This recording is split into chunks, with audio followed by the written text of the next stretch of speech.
Hello guys, welcome back to my channel. To like, share and subscribe for more stories. Let's begin our story Rebirth for My Love, episode 14।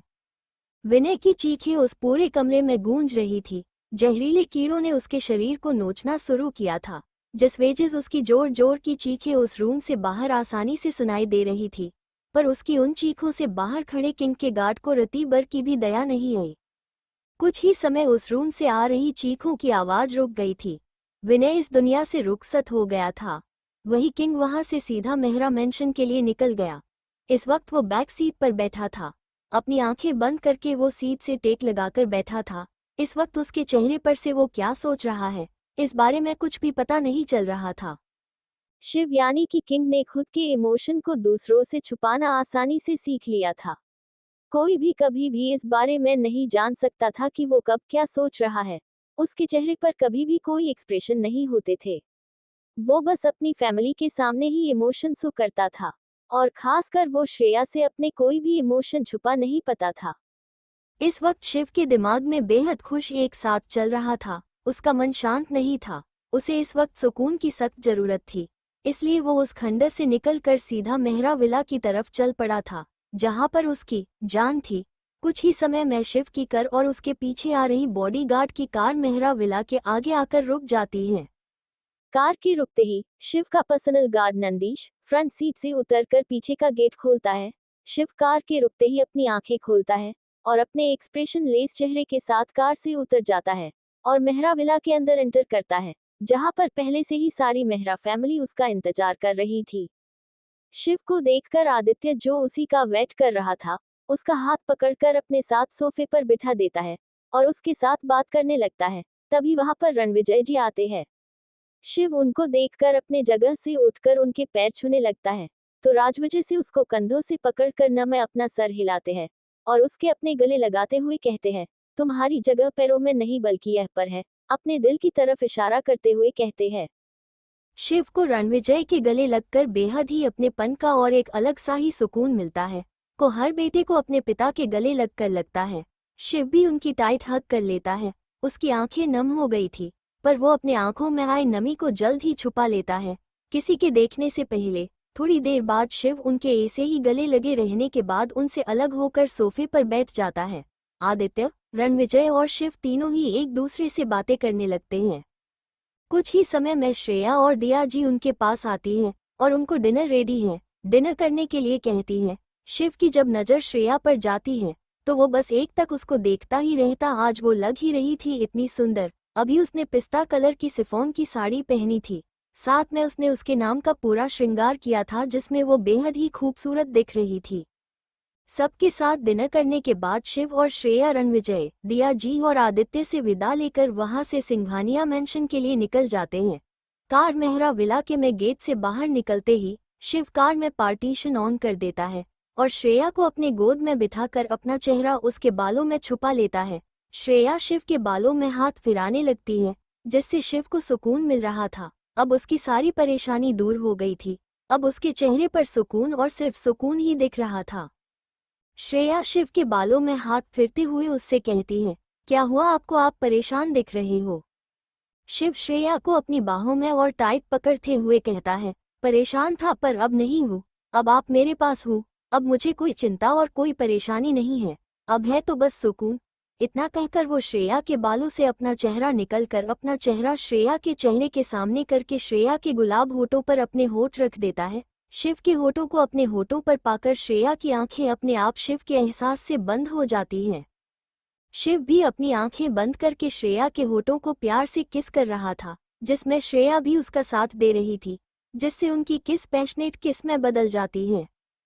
Shiv बड़े ही प्यार से श्रेया को किस कर रहा था। उसका एक हाथ श्रेया के सर के पीछे था और दूसरा श्रेया की कमर का सहला रहा था।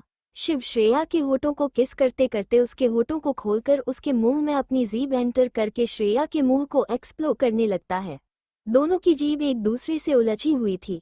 काफी देर तक एक दूसरे को किस करने के बाद दोनों ही एक दूसरे से अलग हो जाते हैं। शिव श्रेया को कस के अपने बाहों में पकड़ लेता है। कुछ ही समय में दोनों ही सिंघानिया मेंशन में पहुंच जाते हैं। उस वक्त रात के 10 बजे थे, तो सब अपने अपने जाने थे, इसलिए शिव श्रेया को लेके सीधे अपने कमरे में चला जाता है। रूम का डोर क्लोज करके वो श्रेया को डोर से लगाकर उसके होठों पर किस करने लगता है। श्रेया के दोनों हाथ उस वक्त शिव के गले में थे और शिव का एक हाथ श्रेया की खुली कमर का सहला रहा था और दूसरा उसकी पीठ पर चल रहा था, जिससे श्रेया के शरीर में अजीब सा एहसास हो रहा था। वो शिव की बाहों में पिघलती जा रही थी। शिव बिना सोनी किस को ब्रेक किए श्रेया को अपनी गोद में उठाकर बेड पर लिटाकर खुद उसके ऊपर आकर उसके होठों को किस करने लगता है। जब श्रेया को सांस लेने में दिक्कत होने लगती है तो वो उससे अलग हो जाता है। शिव श्रेया से थोड़ा अलग होकर अपना कोट निकल कर साइड में रख देता है, अपनी टाई निकल देता है और शर्ट के ऊपर के 3 बटन खोलकर फिर से श्रेया के करीब आकर उसके चेहरे पर किस की बौछार करने लगा था। कुछ ही समय में दोनों एक दूसरे के प्यार में गुम हो गए थे। वहीं दूसरी तरफ अभिमन्यु अब पहले काफी हद तक ठीक हो गया था और वो इस वक्त अपने रूम में पद्मासन की मुद्रा में बैठकर अपनी आंखें बंद करके बैठा था और लगातार मंत्र उच्चारण कर रहा था, जिससे उसके रूम में एक अलग ही प्रकार का पॉजिटिव एनवायरनमेंट हो गया था। अभिमन्यु इस वक्त अपनी आध्यात्मिक शक्ति को बढ़ने का प्रयास कर रहा था, क्योंकि पिछले 10 साल से कोमा में रहने के बाद उसकी आध्यात्मिक शक्ति बेहद कम हो गई थी।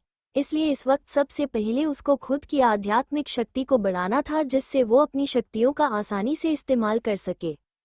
ब्लैक जंगल के बीचों बीच इस वक्त विकराल अपनी समस्त काली शक्तियों को वापस हासिल करने का या यूं कहीं उनको जागृत करने के लिए पूरा प्रयास कर रहा था और उसने उसमें अपना पहिया पड़ाव भी पार कर लिया था। जैसे जैसे वक्त गुजर रहा था वैसे विकराल के मंत्र उच्चारण की गति बढ़ रही थी। उसी के साथ उसके चारों ओर घूम रहे कंकाल में से निकल रहा जला धुआं भी बढ़ रहा था, जिससे पहले से वो जंगल जो कि पूरा काला था उसमें और काला धुआं फैल रहा था, जो कि उस जंगल में मौजूद जानवरों को डराने का काम कर रहे थे। विकराल के आसपास के 1000 मीटर के एरिया में एक भी जंगली जानवर दिखाई नहीं दे रहा था। इस काले जंगल का आसमान जो पहले से ही थोड़ा सा काला हो गया था, अब वो धीरे धीरे गहरे काले कलर में बदल रहा था। वही अगले 1 घंटे में विकराल ने अपनी समस्त काली शक्तियों को जागृत करने की तरफ अपना दूसरा कदम बढ़ा दिया था। अब उसने 2 पड़ाव पर कर लिए थे। उसके 2 पड़ाव पार करते ही विकराल के आसपास काली शक्तियां घूमने लगी थी, जो कि उससे कुछ ही दूरी पर थी। वो उसके पास जाना चाहती थी, पर उनको विकराल के पास जाने से एक अलग सी शक्ति रोक रही थी। दूसरी तरफ शकीरा ने महाराष्ट्र में एंटर कर लिया था। इस वक्त उसके साथ 10,000 शैतानों की फौज थी, जिनको उसने महाराष्ट्र के अलग अलग हिस्से में अभिमन्यु और महाकाली के अंश को ढूंढने को भेजा था। उन सब के पास एक अलग ही कलर का पेंडेंट था, जिससे उनको महाकाली के अंश का आपने सामने आते ही पता चलेगा, क्योंकि उन सब के पास इतनी शक्ति नहीं थी कि वो महाकाली के अंश को पहचान सके। इसलिए ब्लैक आइलैंड से निकलते वक्त महागुरु ने अपनी शक्तियों से बनाता हुआ एक खास प्रकार का लॉकेट उनको दिया था। महागुरु से मिला उस लॉकेट से वो सब महाकाली के अंश को आसानी से ढूंढ सकते थे। उनके आसपास 10 मीटर की दूरी पर महाकाली का अंश के होने पर उनके उस लॉकेट में रेड लाइट ब्लिंक करने लगेगी, जिससे उनकी पता चल जाएगा कि महाकाली का अंश उनके आसपास ही है और वो उसे आसानी से पहचान पाएंगे। उनके आसपास के 10 मीटर की दूरी पर महाकाली के अंश के होने पर जब उनका लॉकेट रेड लाइट ब्लिंक करने लगेगा, तब उनके आसपास के 10 मीटर के एरिया में मौजूद अगर किसी भी शख्स को देखकर उनको लगा कि ये ही वो शक्ति है जिसे वो सब ढूंढ रहे हैं, तो उन्हें बस उस पर कंसेंट्रेट करके उस लॉकेट के अपने हाथ में प्रेस करना है। फिर अपनी आंखें बंद करते ही उनको पता चल जाएगा कि वो महाकाली का अंश है या नहीं। शकीरा इस वक्त पुणे में एंटर कर चुका था। वो किसी भूत की तरफ आसमान में ही घूम रहा था। उसने सिर्फ 5 घंटे में ही पूरे पुणे को स्कैन कर लिया था। उसको वहां पर नहीं अभिमन्यु के और नहीं महाकाली के अंश के होने के कोई सबूत मिले थे, इसलिए उसने अपना कदम पुणे से सीधा मुंबई की तरफ कर लिए थे।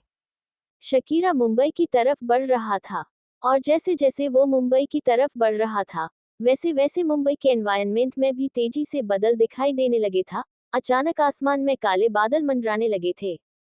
कुछ ही समय में पूरी मुंबई शहर को काली शक्तियों ने अपने कब्जे में कर लिया था। पर अगले ही पल सकारात्मक शक्ति के चलते मुंबई से काली शक्तियों का पहरा धीरे धीरे हटने लगा था। श्रेया और शिव दोनों ही एक दूसरे के जन्म के असली उद्देश्य के बारे में जान चुके थे।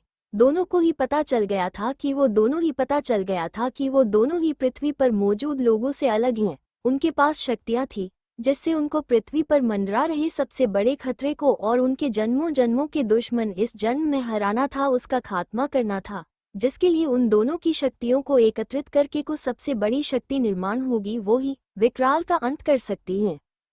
विकराल का अंत महाकाली और महाकाल के अंश की शक्तियां से उत्पन्न एक बेहद ही शक्तिशाली अस्त्र से होने वाला था। इस बारे में जब श्रेया और शिव को पता चल चुका था, वो दोनों ही अपनी शक्तियों को उच्चतम स्तर पर ले जाने के लिए साधना कर रहे थे, क्योंकि आने वाले 25 दिनों के अंदर उनका सामना विकराल के सबसे से भयानक रूप के साथ होने वाला था। विकराल जब उनके सामने आएगा तब उसकी शक्तियां असीम होगी, उसके आगे कोई भी खड़ा नहीं हो पाएगा। उन दोनों को इस बात का अंदाजा हो चुका था कि अब विक्रम पहले से भी कहीं ज्यादा शक्तिशाली होगा। श्रेया और शिव दोनों की अपनी शक्तियों से उस शक्तिशाली शस्त्र को तैयार करने के लिए अनुष्ठान कर रहे थे। वो दोनों ही बिना अपनी फैमिली में से किसी को भी भनक लगे अनुष्ठान कर रहे थे। उन दोनों ने ही अपने शक्तियों से खुद की ही परछाई तैयार कर ली थी, क्योंकि उनकी जगह उनकी फैमिली के बीच रह रही थी। फैमिली में से किसी को भी उनके बीच श्रेया और शिव नहीं बल्कि उनकी परछाई है, उस बारे में पता नहीं चला। शिव और श्रेया अपने परिवार से दूर इस वक्त हिमालय की वादियों में एक बर्फ से ढकी हुई गुफा के अंदर हवन कुंड के आगे बैठकर अनुष्ठान कर रहे थे। उनके सामने हवन कुंड में पवित्र अग्नि जल रही थी। बड़ी ही धीरे धीरे दिन कैसे निकल गए किसी को पता भी नहीं चला। आज श्रेया और शिव को हिमालय में अनुष्ठान करते हुए पूरे 23 दिन हो चुके थे और आज ही उनकी शादी को 1 मंथ पूरा हो चुका था, इसलिए उनकी फैमिली ने उन दोनों के लिए एक छोटी सी पार्टी थ्रो की थी। वही इस वक्त पूरी मेहरा और सिंघानिया फैमिली सिंघानिया मेंशन में शिव और श्रेया को सरप्राइज देने का प्लान कर रही थी। इन 23 दोनों में खुशी और आदित्य के बारे में उनकी फैमिली को पता चल चुका था। दोनों ही फैमिली को उनकी शादी से कोई दिक्कत नहीं थी, इसलिए जल्द ही उन दोनों की सगाई होने वाली थी। वही रोहन, विकी और वेदांत ने भी इन 23 दिनों में अपनी अपनी वाली से दोस्ती कर ली थी। उन तीनों की गाड़ी दोस्ती के आगे बढ़ ही नहीं रही थी। दूसरी तरफ इन 23 दिनों में विकराल ने अपनी सारी शक्तियां हासिल कर ली थी। अब बस वक्त था तो उसकी सबसे बड़ी शक्ति का जागृत होने का, जिसके चकते उसको कोई भी हरा नहीं सकता था, और वो शक्ति भी कुछ ही समय में उसको मिलने वाली थी। इस वक्त काले जंगल का वातावरण बेहद ही डरावना हो गया था। आकाश पूरा काले रंग से ढका हुआ था। तेज हवाएं चलने लगी थी, साथ में तेज बिजली चमक रही थी। जैसे जैसे विकराल के मंत्र उच्चारण की गति तेज होती जा रही थी, वैसे वैसे आसमान में चमक रही बिजली की गति भी तेज हो रही थी, जिसकी ध्वनि से पूरा जंगल हदर रहा था। एक तेज कड़कड़ाती बिजली के साथ विकराल अपनी आंखें खोलता है। उसकी आंखें पूरी काली हो चुकी थी और साथ में उसके कहरों और से काला धुआं निकल रहा था। इस वक्त विकराल को उसकी सारी शक्तियां मिल चुकी थी। विकराल अपनी आंखें खोलकर आसमान की तरफ देखकर जोर जोर से हंसने हुए कहता है, आ रहा हूँ, वो भी बेहद जल्द। अब तुम मुझसे छुप नहीं सकती, ना ही तुम्हारा वो रक्षक। तुम दोनों अब कितना भी प्रयास कर ली पर मुझे नहीं मार सकते। मैं अमर हूँ। उद्धरण चिन्ह। इतना कहकर वो जोर जोर से हंसने लगता है। उसकी वो हंसी किसी शैतान से कम नहीं थी। विकराल की वो डरावनी हंसी उस पूरे जंगल में गूंज रही थी। वही विकराल के चारों ओर घूम रहे वो कंकाल, जिसमें से काले रंग का धुआं निकल आ रहा था। उनकी तरफ देखकर विकराल अपनी आंखें बंद करके कुछ मंत्र कहता है। उसके बाद वो कंकाल एक तेज आवाज के साथ वहां से गायब हो जाते हैं और उनमें मैं इकट्ठा हुई सारी शक्तियां विकराल के अंदर समा जाती हैं। उसके बाद विकराल अपनी शक्तियों के इस्तेमाल से उस जंगल से गायब हो कि सीधा ब्लैक आइलैंड पर चला जाता है। वही विकराल इस वक्त उस काले पानी के तालाब के ऊपर था, जिसका कलर अब काले से मिला हो गया था। उसमें कैद विकराल की सती शैतानी शक्तियां विकराल को मिल चुकी थी। विकराल को अपनी सारी शक्तियां मिलने से ब्लैक आइलैंड पर जश्न का माहौल था। वही दूसरी तरफ सिंघानिया मेंशन पर नजर बनाए हुए शकीरा और उसके साथ आए हुए शैतानों को विकराल का मैसेज मिलता हुआ, उसे मिलते ही उनके चेहरे पर एक डेविल स्माइल आ जाती है। शकीरा, जो कि सिंघानिया मेंशन में सर्वेंट का काम कर रहा था, उसे अपने महाराज का संदेश मिलते ही वो अपने काम पेट लग चुका था। आज मेहरा फैमिली भी सिंघानिया मेंशन आ गई थी। सबने श्रेया और शिव की 1 मंथ मैरिज एनिवर्सरी सेलिब्रेट करने की सारी तैयारी कर ली थी। रात के 12 बजे सिंघानिया मेंशन के टेरेस पर सारी फैमिली इकट्ठा हो गई थी। अब इंतजार था तो बस श्रेया और शिव का, और उनको वो इंतजार भी कुछ ही समय में खत्म हो चुका था। ठीक 12 बजे श्रेया और शिव की परछाई टेरेस पर आ जाती है। टेरेस पर पूरा अंधेरा था, जिसे देखकर श्रेया शिव से कहती है, शिव ये तो कितना अंधेरा है, कुछ दिखाई भी नहीं दे रहे हैं, सब कहाँ और गए, विकी ने तो हमको यहीं पर बुलाया था ना। शिव कुछ कहता उससे पहले ही उनके ऊपर फूलों की बारिश होती है। उसी के साथ छत की सारी लाइट ऑन हो जाती है और सभी एक साथ उनको शादी की 1 मंथ सालगिरह की मुबारकबाद देते हैं। श्रेया और शिव दोनों ही हैरानी से अपनी जगह जम ही जाते हैं। वो दोनों बेहद खुश थे अपनी फैमिली के इस छोटे से सरप्राइज के साथ। छत को बेहद जी खूबसूरती के साथ डेकोरेट किया गया था। श्रेया और शिव दोनों ही केक कटिंग करके सबको केक खिलाते हैं। केक खाने के कुछ ही मिनट बाद सभी मूर्छित होकर वहीं गिर जाते हैं। शिव और श्रेया की परछाई बस अपनी फैमिली को अपने सामने बेहोश होता देखती है। जब वो दोनों उनकी तरफ बढ़ते हैं तब उनको काली शक्तियां कैद कर लेती हैं, पर वो दोनों ही परछाई होने के कारण काली शक्तियों के संपर्क में आते ही वहां से गायब हो जाती है, जिसे देखकर शकीरा का खून खोल जाता है। वो समझ जाता है अब तक उसके सामने को महाकाली का अंश बनकर घूम रही थी वो कोई और नहीं बाली एक परछाई थी। महाकाली की अंश तो ये है ही नहीं। शकीरा सिंघानिया और मेहरा फैमिली को अपने साथ लेकर ब्लैक आइलैंड की तरफ चला जाता है। वहीं दूसरी तरफ हिमालय की वादियों के बीचों बीच बर्फ से ढकी एक गुफा के अंदर हवन कुंड के सामने अपनी अनेक बंद करके साधना कर रही श्रेया अपने परछाई के गायब होते ही और अपनी फैमिली के विकराल के खास आदमी शकीरा ने कैद करते ही वो अपनी अनेक खोल देती है। इस वक्त उसकी आंखें सर्द लाल हो चुकी थी, साथ में गुस्से के कारण उसका पूरा शरीर धीरे धीरे काला पड़ने लगा था। वहीं शिव को जब श्रेया के गुस्से का ताप का एहसास होता है तो वो अपनी आंखें खोलकर श्रेया की तरफ देखता है, जो कि एक तक अपने सामने जल रही पवित्र अग्नि को देख रही थी, साथ में वो गुस्से से कांप रही थी। उसी के साथ उसके शरीर का कलर चेंज हो रहा था, जिसे देखकर वो अपना हाथ श्रेया के हाथ में रखता है और उसे शांत करने लगता है, क्योंकि वो जानता था इस वक्त श्रेया का गुस्सा अगर अपना भयानक रूप धारण कर लेगा तो पृथ्वी पर प्रलय आ जाएगी। इस वक्त श्रेया का गुस्सा शांत करना सबसे जरूरी था। श्रेया जब अपने हाथ पर किसी का हाथ महसूस करती है तो वो सोनी सर्द हो चुकी लाल आंखों से उस तरफ देखती है तो उसकी आंखें शिव की आंखों से टकरा जाती हैं। शिव की आंखों में देखते ही उसका गुस्सा धीरे धीरे शांत होने कहता है और उसके शरीर का बदल रहा रंग भी फिर से पहले की तरह हो जाता है। श्रेया का गुस्सा शांत होने के बाद शिव श्रेया के चेहरे को अपने दोनों हाथ में पकड़कर कहता है, जान अभी गुस्सा करने का समय नहीं है और आपका ये गुस्सा पृथ्वी के लिए इस समय बेहद खतरनाक साबित हो सकता है, इसलिए आप अपने गुस्से पर कंट्रोल रखो। और रही बात हमारी फैमिली की तो हम हमारी फैमिली को इस विकराल के कब्जे से सही सलामत छुड़ा लेंगे। वैसे भी उसका अंत नजदीक आ रहा है और उसी की आज शुरुआत हो गई है। शिव के समझने पर श्रेया शांत हो गई। उन दोनों का अनुष्ठान तो कब का पूरा हो चुका था और उनको विकराल की मृत्यु जिस शस्त्र से होने वाली थी वो भी मिल गया था। अब बस उनको इंतजार था तो विकराल अगले कदम को जो कि उसने उठा लिया है। उसने पूरी सिंघानिया और मेहरा फैमिली को कैद कर लिया था। शमेहरा और सिंघानिया फैमिली को शकीरा ने किडनैप कर लिया था। ये सब उसने विकराल के कहने पर किया था। शिव और श्रेया को इस बारे में पता चल चुका था, फिर भी दोनों शांत थे। उन दोनों ने अभी तक कोई भी कदम नहीं उठाया था। श्रेया और शिव दोनों ही अपने सामने जल रही पवित्र अग्नि को प्रणाम करते हैं। उसके बाद दोनों ही उस अग्नि के बीचों बीच प्रकट हुए उस शस्त्र को देखते हैं, जिसे देखकर दोनों के चेहरे पर तेजस्वी मुस्कान थी। शिव श्रेया को इशारा करता है तो श्रेया उस पवित्र अग्नि से प्रकट हुए उस तेजस्वी और दिव्य शस्त्र को अपने हाथों में लेती हैं, जो कि उनके इतने दिन के अनुष्ठान का फल था। विकराल का मौत था वो शस्त्र। श्रेया और शिव को अब विकराल के मौत का शस्त्र मिल गया था, तो वो दोनों अब हिमालय को छोड़कर अपनी फैमिली को विकराल के चंगुल से छुड़ाने के लिए ब्लैक आइलैंड की तरफ निकल चुके थे। दूसरी तरफ सिंघानिया और मेहरा फैमिली को ब्लैक आइलैंड पर एक गुफा के अंदर कैद कर लिया था। सभी फैमिली मेंबर अभी तक होश में नहीं आए थे, सब बेहोश ही थे।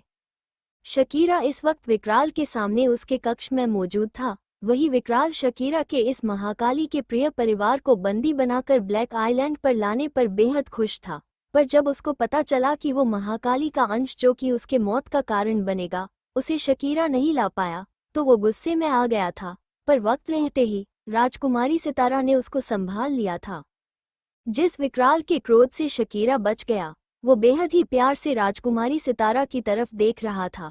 उसकी नज़र को अपने ऊपर राजकुमारी सितारा अच्छी तरह से महसूस कर पा रही थी, पर वो उस समय इसको कुछ नहीं कहती। वही राजकुमारी सितारा विकराल से कहती है, भाई आप उस पर क्यों क्रोधित हो रहे हैं? आप तो अच्छी तरह से जानते हैं कि वो लड़की जो कि महाकाली का अंश है, वो आपके अंत का कारण बनेगी। वो कोई मामूली लड़की नहीं है। उसकी वजह से आप पहले भी उस श्राप में बंधे थे जिससे आपको मुक्ति मिलने में 1000 साल लग गए थे। और इस बार तो जैसे आपकी शक्तियां पहले से कहीं गुना बढ़ गई हैं, वैसे उसकी शक्तियां भी बढ़ गई होगी। और वो कोई मामूली लड़की नहीं है, उसके अंदर महाकाली की शक्तियां हैं। और आपको पता है, शकीरा की शक्तियां उसके सामने कुछ भी नहीं हैं। विकराल जब अपनी बहन सितारा की बातें सुनता है तो उसका गुस्सा शांत हो जाता है। उसे सितारा की बातें सही लगती हैं। वो शकीरा को कुछ नहीं कहता, वो उसे वहां से जाने का कहता और खुद वहां से सीधा शैतानों के महागुरु के कक्ष की ओर चला जाता है, जहां इस वक्त शैतानों के महागुरु विकराल की सुरक्षा के लिए एक बेहद ही बड़ी पूजा का आयोजन कर रहे थे। वो उसी में बुझी थी कि वहां पर विकराल के आने की घोषणा होती है, जिसको संकट भी वो पीछे पलटते हैं। तो उनके सामने विकराल खड़ा था। उसे देखकर वो उसको प्रणाम करके कहते हैं, महाराज विकराल, आप यहाँ पर कोई जरूरी काम है क्या? आप मुझे बुला लेते, आपने आने का कष्ट क्यों किया? महागुरु की बात पर विकराल कहता है, महागुरु कुछ जरूरी बात है, मैं आपको बुलाने का और आपका आने का वेट नहीं कर सकता था, इसलिए यहाँ पर ही चला आया। बात ही कुछ ऐस बड़ी ही है। इतना कहकर वो उस रूम में ही ये से वहां घूमने लगा। उसकी ऐसे परेशान देखकर महागुरु उससे कहते हैं, महाराज आप साफ साफ बताए, आखिर बात क्या है? उसकी बात पर विकराल उनको उसने जो खुली आंखों से सोना देखा था उसको महागुरु को बताने लगता है। शकीरा के ब्लैक आइलैंड पर आने से ठीक 1 घंटा पहले विकराल अपने लाइब्रेरी में बैठकर काली शक्तियों की एक बेहद ही पुरानी और रहस्यमय किताब पढ़ रहा था। तभी उस किताब में एक बेहद ही विनाशकारी और खतरनाक शस्त्र का उल्लेख हुआ, जिसे पढ़कर और उस किताब में उस शस्त्र को देखकर अचानक विकराल के आगे कुछ धुंधली से परछाई आकर गुजर गई, जिसने डॉग जिनके चेहरे पर बेहद ही तेज था। वो दोनों ही हवन कुंड के सामने बैठकर मंत्र उच्चारण कर रहे थे। उनके मंत्र उच्चारण से उनके आसपास का माहौल बेहद ही सकारात्मक बन जाता था। वो दोनों ही बेहद ही दिनों से उस अग्नि के सामने बिना अन्न जल ग्रहण किए हुए अपने अनुष्ठान में लीन हो गए थे, और उसका फल भी उन दोनों को जल्द ही मिल गया था। उस अग्नि से एक बेहद ही दिव्य और तेजस्वी अश्र बाहर आ गया था। वो वही अश्र था जो कि शैतानों के लिए बेहद हो खतरनाक और उनकी मृत्यु का कारण बनता है, जो कि शैतानों की या बेहद ही विनाशकारी है। उसी अश्र के बारे में काली शक्तियों की पुरानी किताब में पढ़ रहा था, और मेरे सामने वो दृश्य आ गया। मुझे उन दोनों का चेहरा तो दिखाई नहीं दिया जिन्होंने अपनी तपस्या से इस अश्र को धरती पर बुलाया है। उस दृश्य को अपने सामने देखने के बाद से मैं बेचैन हूँ। मेरे दिल में एक अलग सी बेचैनी हो रही है। कुछ समझ में ही नहीं आ रहा है, ये सब क्यों हो रहा है। मैंने उसके बाद उस महाकाली के अंश इस श्रेया को और उसकी फैमिली को किडनैप करके ब्लॉक आइलैंड पर लाने को कहा। शकीरा उसकी पूरी फैमिली को तो क्या आया, पर वो श्रेया और उसका पति को नहीं किडनैप कर पाए। वो दोनों तो उनके बीच में नहीं थी, उनकी परछाई उनके परिवार के बीच में थी। आप तो जानते ही हैं शकीरा की शक्तियां यो के बारे में। फिर भी उसका उस सिंघानिया मेंशन में रहते हुए करीब महीना हो गया, फिर भी उसका ये पता नहीं चला कि उसके सामने महाकाली का अंश नहीं बल्कि उसकी परछाई है। और ऊपर से उस विनाशकारी अस्त्र का धरती पर आने की वजह से मैं पहले ही परेशान ही। और जिस तरह से श्रेया और उसका पति शिव महीनों से गायब हैं, उसका मतलब यही होता है कि शायद वो दोनों ही हो सकते हैं जिन्होंने उस विनाशकारी अस्त्र को धरती पर बुलाया है। शैतानों के महागुरु विकराल की बातें ध्यान से सुन रहे थे। विनाशकारी अस्त्र के बारे में सुनकर उनके माथे पर भी परेशानी की लेकर उबर आए, पर जल्द ही चली भी गई। वो महाराज विकराल को शांत करते हुए कहते हैं, महाराज विकराल, पहले तो आप शांत हो जाइए। उस विनाशकारी अस्त्र का भी कोई तोड़ होगा। वैसे भी इस धरती पर या दुनिया में हर किसी का तोड़ होता गई, तो उस विनाशकारी अस्त्र के वॉर से बचने जा भी कोई न कोई उपाय जरूर होगा, बस उसे ढूंढना होगा। आप बिल्कुल निश्चित रहिए, मुझे बस 2 दिनों की अवधि दीजिए, मैं उसका तोड़ ढूंढ लूंगा। महागुरु की बातों से विकराल थोड़ा शांत हुआ, उसके बेचैन दिल को आराम मिला गया, और महागुरु के कहे निशार उसने महागुरु को 2 दिन दे दिए। कुछ देर महागुरु के कक्ष में उनसे बातें करने के बाद विकराल वहां से अपने कक्ष की तरफ बढ़ गया था। वहीं दूसरी तरफ व्हाइट आइलैंड पर जो पवित्र आत्मा व्हाइट आइलैंड की सुरक्षा के लिए उसके रक्षक उसके उत्तराधिकारी को बुलाने का प्रयास कर रही थी, उसका वो प्रयास सफल हो गया था। व्हाइट आइलैंड पर रहने वाले सारे पवित्र आत्मा को संदेश मिल चुका था कि व्हाइट आइलैंड पर जल्द ही उसका उत्तराधिकारी के आगमन होने वाला था। जिस सभी व्हाइट आइलैंड पर रहने वाली पवित्र आत्मा यानी कि एंजल्स अपने उत्तराधिकारी के अपनी रानी के आगमन की तैयारी करने लगे, उनको जो संदेश मिले थे जिससे उनकी रानी एंजल किसी भी समय पर व्हाइट आइलैंड में कदम रख सकती हैं। इसलिए सभी व्हाइट एंजल अपनी रानी एंजल के स्वागत की तैयारी करने में जुट गए, क्योंकि 1000 सालों के बाद व्हाइट आइलैंड की उत्तराधिकारी रानी एंजल अपने साम्राज्य में कदम रखने वाली थी। पूरे व्हाइट आइलैंड पर अलग ही तरह की खुशी छाई हुई थी।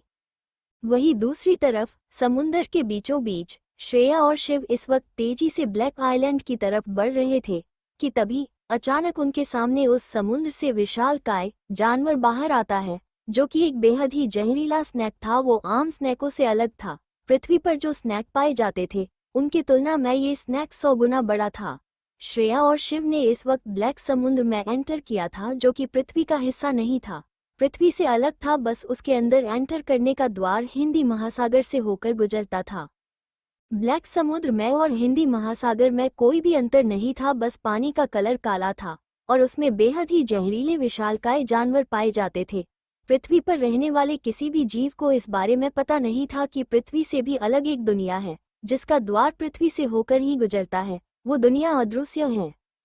श्रेया और शिव अपने सामने उस विशालकाय स्नैक को देखकर अपनी जगह पर रुक जाते हैं।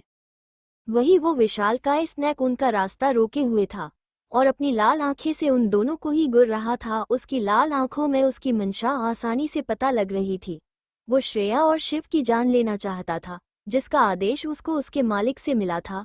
श्रेया और शिव उस स्नैक की आंखों में देखकर ही उसकी मंशा समझ गए थे और उसके आसपास से आ रही गंध से वो दोनों ही समझ गए थे कि उनके सामने वो जो स्नैक है वो काली शक्तियों से बना हुआ है और इसको विकराल ने ही यहीं पर भेजा है। शिव उस विशालकाय स्नैक की आंखें में आंखें डालकर कहता है, क्या हम जान सकते हैं कि तुमने हमारा रास्ता क्यों रोका है? शिव की बात पर वो विशालकाय स्नैक फूसफुसाहट के साथ उन दोनों की तरफ अपनी जानलेवा आंखें से कहता है, तुम दोनों को देखकर लगता तो नहीं तुम दोनों को नहीं पता कि मैं ये पर क्या कर रहा हूँ, पर कोई ना मैं बता देता हूँ। महाराज के ऑर्डर हैं, जब तक कि वो न चाहे कोई भी ब्लैक समुंदर को पर न कर पाए। उसकी बात सुनकर शिव कहता है, वो तो ऐसा है, पर हमको तो किसी भी हाल में ये ब्लैक समंदर को पार करना है, तो अब हम उसे पार करने के लिए तुमको अपने रास्ते से हटाना पड़ेगा। शिव इतना कहकर श्रेया को स्माइल पास करता है, जिससे श्रेया मुस्करा देती है और उस स्नैक को एक चिढ़ने वाली स्माइल पास कर देती है, जिस वो विशालकाय स्नैक गुस्से में आ जाता है और श्रेया पर वार कर देता है। उसके ऐसा करते ही शिव की आंखें गुस्से से लाल हो जाती हैं। विशालकाय स्नैक गुस्से में आकर श्रेया पर वार कर देता है। विशाल के स्नैक का श्रेया पर वार करते देखते ही शिव श्रेया का हाथ पकड़कर अपनी तरफ खींच लेता है, जिससे उस विशालकाय स्नैक का वार काली चला जाता है। वही शिव जब उस विशालकाय स्नैक को अनाया पर वार करता देखता है, एक पल के लिए तो वो डर ही गया था। अगर वक्त रहते उसने श्रेया को आप अपनी तरफ खींचा नहीं होता तो अभी श्रेया बेहद ही बुरी हालत में जख्मी हो गई थी। इस वक्त श्रेया शिव के बाहों में थे। वो शिव को तेज चल रही दिल की धड़कन आसानी सुन सकती थी। श्रेया ने भी उस स्नैक को खुद पर वार करता देख लिया था, पर जब तक वो कुछ समझ पाती या कुछ एक्शन के पाती, स्नैक ने उसके ऊपर फेंकी हुई काली शक्तियों का गोला उसके बेहद ही पास आ गया था। अगर शिव ने उसको सही समय में अपनी तरफ खींचा नहीं होता तो इस वक्त वो बेहद बुरी तरह से जख्मी हो गई होती। वही दूसरी तरफ वो स्नैक अपना वार खाली जाता देखकर दोबारा श्रेया की तरफ अपनी काली शक्तियों का बड़ा सा गोला भेज देता है, जिसे देखकर शिव को श्रेया को अपनी बाहों में लेके खड़ा था। उसे जब अपनी तरफ तेजी से काली शक्तियों को गोला आता दिखता है तो वो एक हाथ से श्रेया को पकड़े हुए अपनी दूसरा हाथ आगे करके कुछ मंत्र कहता। शिव के हाथों में एक दिव्य सकारात्मक शक्तियों से उप गोला आ जाता है। शिव उसको उस स्नैक की तरफ फेंक देता है। दोनों के ही फेंके हुए शक्तिशाली गोले एक दूसरे से टकरा जाते हैं, किससे तेज आवाज के साथ दोनों ही गोल नष्ट हो जाते हैं। वही अब तक श्रेया भी शिव से अलग होकर अपनी गुस्से से बड़ी लाल आंखों से उस विशालकाय स्नैक की तरफ देख रही थी, जो कि अपने वार के फिर एक बार फेल जाने से गुस्से में आ गया था। उस विशालकाय स्नैक का आधा शरीर समुद्र के पानी के अंदर और आधा ऊपर था। स्नैक अपने मुख से विषति शक्तिशाली गोले को उनकी तरफ फेंक रहा था और श्रेया और शिव दोनों ही काफी चालाकी से उसके हर एक वार को खाली किए जा रहे थे, जिससे वो स्नैक समय के साथ ज्यादा ही उग्र होता जा रहा था, जिससे उसकी सोचने समझने की शक्तियां कम होती जा रही थी। श्रेया और शिव ने इस काले समुद्र में अपना पैर रखने से पहले ही उसके बारे में सारी जानकारी हासिल कर ली थी। इस समुद्र में उनको हर पल जिस भी किसी खतरे से गुजरना पड़ने वाला था, उसके लिए पहले से ही तैयार थे। श्रेया के पास दिव्य दृष्टि थी, इसलिए उसने पहले ही इस स्नैक के उनके सामने आए ही उसके बारे में सारी जानकारी जान ली थी। इस वक्त उनके सामने धरती पर पाए जाने वाले स्नैक से 10 गुना बड़े आकार का जो स्नैक था, वो कोई मामूली स्नैक नहीं था। इस स्नैक का जहर बेहद ही जहरीला था, जिसका तोड़ अब तक किसी के पास नहीं था। पर यह स्नैक महाराज विकराल का सबसे भरोसेमंद जानवर में से एक था। आज तक इसको कोई भी हरा नहीं पाया, यूं कहीं कोई उसी सामने टिक नहीं पाया था, इसलिए इस स्नैक का गमन बेहद ही बढ़ गया था। ये खुद को बेहद ही शक्तिशाली समझ रहा था और इस स्नैक की सबसे बड़ी कमजोरी उसका गुस्सा था। एक बार गुस्सा उसके कंट्रोल से बाहर हो जाए तो उसे सही गलत या किसी भी बात का कोई होश नहीं रह पाता था, और उसी बात का फायदा श्रेया और शिव आसानी से उठा रहे थे। स्नैक का गुस्सा अपने हद से बाहर हो चला था, जिससे उसकी कल आंखें इस वक्त गहरी काली हो गई थी, और स्नैक अपने मुंह से उसका सबसे घातक जहर को श्रेया और शिव की तरफ फेंक देता है, जिसे देखकर श्रेया स्माइल करके अपने और शिव के आसपास अपनी शक्तियों से एक रक्षा सूत्र तैयार देती है, जिसके कारण उस विशालकाय स्नैक का सबसे जहरीला विष उस रक्षा सूत्र को टकराकर खत्म हो जाता है। ऐसा होते ही वो स्नैक्स और भी ज्यादा गुस्से में आ जाता है और श्रेया और शिव के आसपास बनाए हुए रक्षा सूत्र पर एक के बाद एक बिना रुके अपने जहर को फेंकने लगता है, बिना इस बात की परवाह किए कि अगर उसने ऐसे ही अपने सबसे घातक विष को उन दोनों पर वार किया तो एक समय ऐसा आएगा कि उसके अंदर का सारा विष खत्म हो जाएगा। इस बात की उसको कोई चिंता ही नहीं थी। वही श्रेया और शिव बिना उसकी तरफ ध्यान दिए दोनों ही अपनी जगह बैठकर ध्यान में लीन हो गए थे। उनके आसपास एक बेहद ही शक्तिशाली कवच था, जिसे कोई भी आसानी से तोड़ नहीं सकता था। वही उस विशालकाय स्नैक को अपनी हार, अपने इतने वार का ऐसे ही खाली जाना सहन नहीं हुआ था, इसलिए वो अपने गुस्से में अपनी सोचने समझने की सारी शक्ति को चुका था और लगातार अपने सबसे खतरनाक विष का प्रहार शिव और श्रेया के आसपास बनाए हुए उस रक्षा कवच को तोड़ने का प्रयास कर रहा था, और उसका ये प्रयास सफल भी हो रहा था। उनके रक्षा कवच में दरार आनी शुरू हो गई थी, जिसे देखकर उस स्नैक के चेहरे और खतरनाक स्माइल आ गई थी। वो और तेजी से उनके ऊपर अपने खतरनाक विष को उनकी तरफ मारा कर रहा था। एक पल ऐसा आ गया कि श्रेया और के आसपास का रक्षा कवच टूट गया, जिससे उन दोनों की आंखें खुल गई। उनके आंखों के सामने वो स्नैक अपनी डेविल स्माइल लिए खड़ा था। वो अब अपना आखिरी और भयानक वार उनकी तरफ करने वाला था, और उसने वाली लिए अपना मुंह भी खोल लिया था, पर उसके मुंह से विष बड़ा शक्तिशाली गोला बाहर आया ही नहीं, जिससे वो हैरान हो गया। उसने फिर से एक बार प्रयास किया, पर परिणाम वो जी रहा। उसने अब तक अपने विष को अपने अंदर से बाहर लाने के कई प्रयास किए, पर सभी विफल रहे। उसके कुछ समझ में ही नहीं आ रहा था कि उसके साथ क्या हो रहा है। उसकी शक्तियां कम क्यों नहीं कर रही हैं। उसका सबसे बड़ा अस्त्र उसका महाविषय विष था, जिसका किसके पास तोड़ नहीं था। उसका कांटा पानी भी नहीं मांगता था। वो उसी उद्देश्य में समझने की कोशिश कर रहा था क्या गलत है। उसी समय उसके कानों में श्रेया की कठोर आवाज पड़ी, जिसे उसका ध्यान उसकी तरफ गया और वो अपनी काली आंखों से उसकी तरफ देखने लगा था। श्रेया ऐसा अपनी तरफ देखता पाकर अपने होठों पर जहरीली स्माइल लाकर उससे कहती है, क्या हुआ बुजुर्ग, यही सोच रही हूं ना, तुम्हारा विष तुम्हारा साथ क्यों नहीं दे रहा है। तो तुमको इतने सोचने की या अपने छोटे से दिमाग पर जोर देने की कोई जरूरत नहीं है। नहीं तो कहीं तुम्हारे सबसे खतरनाक विष के जैसा वो भी काम करना ना बंद कर दे तो तुम्हारा क्या होगा। इतना कहकर वो शिव को हाई फाई करके जोर जोर से हंसने लगती है। उसकी वो हंसी और उसकी बातें बुझांग यानी उस स्नैक को सहन नहीं हो रही थी। वो जोर से गुर्राते हुए उसकी तरफ देख कर कहता है, तुम जो भी कहना चाहती हो साफ साफ कहो। और तुमने क्या कहा, मेरा दिमाग छोटा है। अभी तुमको दिखाता हूँ कि किसका दिमाग छोटा है। इतना कहकर बुजांग कुछ मंत्र उच्चारण करता है, जिससे उसका ऊपरी शरीर जो समुद्र के ऊपर था वो स्नैक की तरह था, वो एक ईशान के रूप में बदल जाता है। बुजंग उन दोनों की तरफ देखकर कहता है, अब तुम देखो, इस बुजगा का जहर इसका साथ जरूर छोड़ा है, पर मेरे पास अभी बेहद सारी काली शक्तियां इतना कहकर बुजांग अपने हाथ जा गोल गोल घुमाता है तो उसके हाथ में काली शक्तियों से परिपूर्ण गदा आ जाती है। उससे वो उन दोनों की तरफ वार करता है। वो गदा श्रेया और शिव को छू पाती उससे पहले ही श्रेया अपनी शक्तियों से उस गदा को बीच हवा में ही नष्ट कर देती है। अपने पहले वार को खाली जाता देख बुजंग एक के बाद एक लगातार उन दोनों जे ऊपर वार किया जा रहा था, जिसका श्रेय और शिव आसानी से मुंह तोड़ जवाब दे रहे थे। वही आसमान में कालिमा छाने लगी थी, जिसे देखकर श्रेया समझ गई थी वो ऐसे ही बुजंग के साथ ज्यादा देर तक लड़ाई नहीं कर सकते हैं।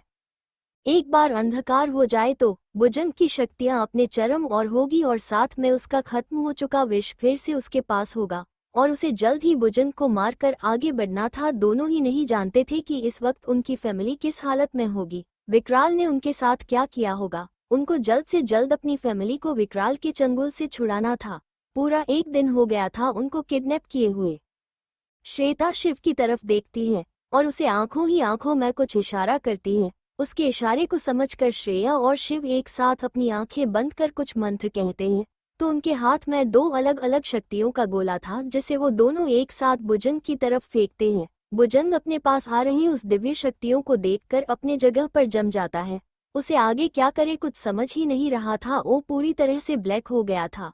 उसे अपना अंत अपने सामने दिख रहा था। उसके ऊपर श्रेया और शिव ने को शक्ति पास फेंका था, उसका कोई तोड़ नहीं था। देखते ही देखते वो दिव्य शक्ति पास बुजंग के सीने के आर पार हो गया। बुजंग वहीं गिर गया। उसके मुंह से ग्रीन कलर का लिक्विड निकलने लगा था। बुजंग अपनी दोनों आंखें खोलकर श्रेया और शिव को देख रहा था और उनको देखते देखते उसने अपनी आखिरी सांस ली थी। वही शिव और श्रेया बुजंग के मरते ही उसके मुंह से निकल रहे उस ग्रीन लिक्विड को एक बोतल में कलेक्ट करके अपने पास रख देते हैं। ये लिक्विड आगे जाकर उनके बेहद काम आने वाला था।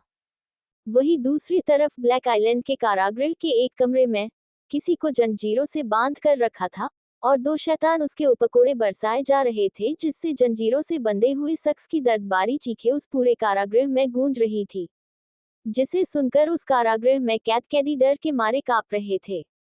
डार्क आइलैंड पर एक बेहद ही भयानक कारागृह भी था, जिसमें विकराल के कई दुश्मन कैद थे।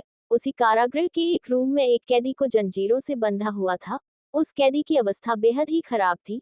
उस कैदी के शरीर पर को कपड़े थे, वे बेहद ही पुराने थे, जो कि जगह पर फटे हुए थे। उसका चेहरा अंधेरा होने की वजह से साफ दिखाई नहीं दे रहा था। उस कैदी के शरीर पर जगह जगह पर जख्मों में के निशान थे और उसमें से खून निकल रहा था। उस कैदी को देखकर ऐसा लग रहा था कि उसको हर रोज टॉर्चर किया जाता था, और बात भी सही थी। उस कैदी को हर रोज बेहद ही बुरी तरह से टॉर्चर किया जाता था। अभी भी उस कारागृह में दो बेहद गंदे दिखने वाले राक्षस उसके कमरे में एंटर करते हैं और आते ही अपने साथ लाई हुई ठंडी पानी की बुकेट को उस कैदी पर उड़ेल देता है, जिससे वो कैदी अपनी बंद हुई आंखें खोलकर अपना चेहरा ऊपर करके अपने सामने मौजूद दो शैतानों की तरफ देखता है, जो कि बेहद ही गंदी हंसी हंस रहे थे। उनको देखकर वो कैदी अपना मुंह बनाकर कहता है, आ गए तुम दोनों अपनी ये सड़ी सी शकल लेकर। मैं तुम दोनों का ही वेट कर रहा था। वैसे आज तुम दोनों को नहीं लगता क्या तुम दोनों लेट हो गए हो? कोई ना, अब आ गए हो तो अपन रोज का काम भी शुरू कर दो। उसकी बात सुनकर उन दोनों शैतानों को बेहद गुस्सा आता है। उनमें से एक शैतान आगे आकर उसके चेहरे पर मुक्का मारता है और अपनी गुस्से बारी आवाज में कहता है, लगता है तुम में बेहद चर्बी चढ़ गई है, निकलनी पड़ेगी। रोज इतना मार खाता है फिर भी अपन मुंह नहीं खोलता साला। वो कैदी को उस शैतान ने मुके से कोई फर्क ही नहीं पड़ता। वो अपना चेहरा उठाकर उस शैतान के आंखों में आंखें डालकर कहता है, वो क्या है ने, मैं अपने माँ का बेटा हूँ, तुम लोगों के जैसे नहीं जिनके माँ बाप का ही कुछ पता नहीं को कि उस विकराल की शक्तियों से पैदा हुए हो और उसके ही इशारे पर काम कर रहे। तुम जैसे गिद्धों में इतना दम नहीं कि वो ठाकुर राजवीर का मुंह खुलवा सके। तुम लोग को मुझे जाता टॉर्चर करना है, कर लो, एक बार बस मुझे इसे बाहर निकलने दो। तब तुम लोगों की न छठी का दूध पिलाया तो मेरा नाम भी राजवीर ठाकुर नहीं। उद्धरण चिन्ह। उसकी बात सुनकर दूसरा शैतान गुस्से से अपने सामने जंजीरों से बंधे राजवीर ठाकुर का जबड़ा पकड़ने हुए उससे कहता है, राजवीर राजवीर राजवीर, पता नहीं तुम ये किस बात का गुरूर है। इतनी बार मून की खा चुके हो फिर भी विकराल की कैद से छूटने के सपने देख रहे हो, जो कि तुम्हारे इस जिंदगी में कभी पूरा न हो पाने वाला ख्वाब है। तुम क्यों हर रोज इतना टॉर्चर झेलते हो? बता दोनों हमारे महाराज को तुमसे जाना ना है, वो वैसे भी तुमको तो पता है मानव बस मैक्सिमम 100 साल ही जिंदा रह सकता है।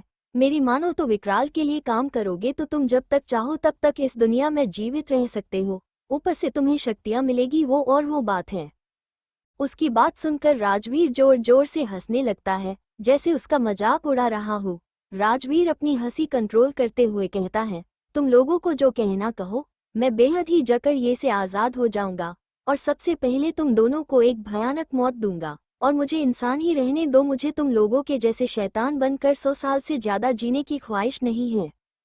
दोनों ही शैतान गुस्से में आ जाते हैं। इन दोनों में से एक शैतान जो कि काले कोए कैसे था, वो आगे आकर राजवीर का चेहरा अपने सामने कर जे कहता है, साला कैद में होने के बाद भी कैद से बाहर निकालकर हमको मारने का सपन देखता है, जो को तुम्हारी उस जिंदगी में कभी पूरा नहीं होने वाला। राजवीर ठाकुर, पता नहीं तुम किस मिट्टी के बने हुए हो कि तुमको कितना लालच दिया, तुम मान ही नहीं रहे हो। उसकी बात सुनकर राजवीर अपनी कड़क आवाज में कहता है, तुम दोनों ने और तुम्हारे उस विकराल ने क्या मुझे तुम जैसा समझा है? तुम्हारे बहलाने फुसलाने और मैं मान जाऊंगा? हरगिज नहीं। जो इतनी आसानी से मन जाए वो राजवीर ठाकुर नहीं।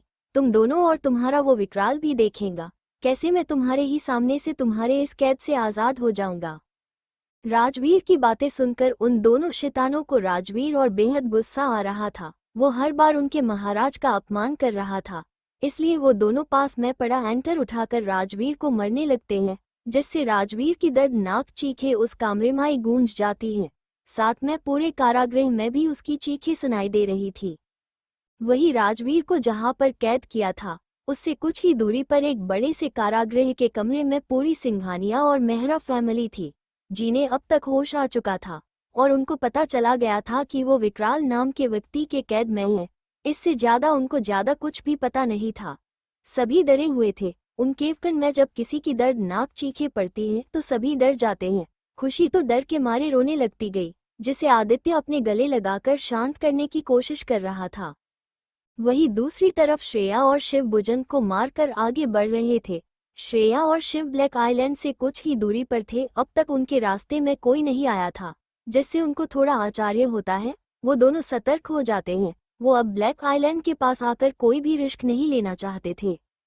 दोनों ही खुद को एक छोटे से तितली में बदलकर धीरे धीरे उड़ते हुए ब्लैक आइलैंड की तरफ जाने लगते हैं।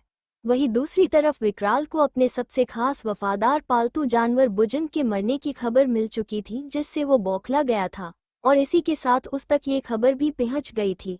श्रेया और शिव ने ब्लैक समुद्र में प्रवेश कर लिया था और वो दोनों ही तेजी से ब्लैक आइलैंड की तरफ बढ़ रहे थे। विकराल को ये पता चलते ही वो जल्द ही अपने सारे आदमियों की सभा बुलाता है। विकराल के लिए काम करने वाले सभी काली शक्तियां उस सभा में उपस्थित थी और विकराल अपने चेहरे पर बैठा था।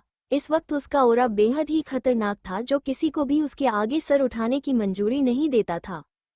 शकीरा और राजकुमारी सितारा भी उस सभा में उपस्थित थे। वहां इस सभा में आए सभी महाराज विकराल के बोलने का इंतजार कर रहे थे। तभी उस सभा की शांति को तोड़ते हुए विकराल की आवाज उस सभागृह में गूंजती है, जो कि कह रहा था कि आप सबके मन में एक प्रश्न चल रहा होगा ना कि मैंने तुम सबको ऐसे अचानक जल्दबाजी में क्यों बुलाया। आप सबको यहाँ बुलाने की एक खास वजह है। आप सब तो जानते हैं कि हमारे साम्राज्य को सिर्फ एक ही ईशान से धोखा है और वो और कोई नहीं बल्कि महाकाली का अंश है। उसने इस धरती पर जन्म भी के लिया है और वही हमारी तरफ तेजी से बढ़ रही है। हमें कैसे भी करके उसे ब्लैक आइलैंड तक पहुंचने से रोकना है, जब तक महागुरु हम सबके बीच न आ जाए। इतना कहकर विकराल चुप हो जाता है, फिर अपनी सामने मौजूद सारी काली शक्तियों को एक नजर देखकर कहता है, हमें अभी के लिए हमारे साम्राज्य को अपनी साम्राज्य की सुरक्षा बढ़ाने की आवश्यकता है। उठा कहकर विकराल अपने सामने मौजूद दो लोगों को कहता है, जलन और नयन, तुम दोनों आइलैंड के बाहर जाकर उन दोनों को रोको। किसी भी हालत में आने वाले 2 दिनों से पहले वो दोनों हमारे साम्राज्य में एंटर ना कर पाए।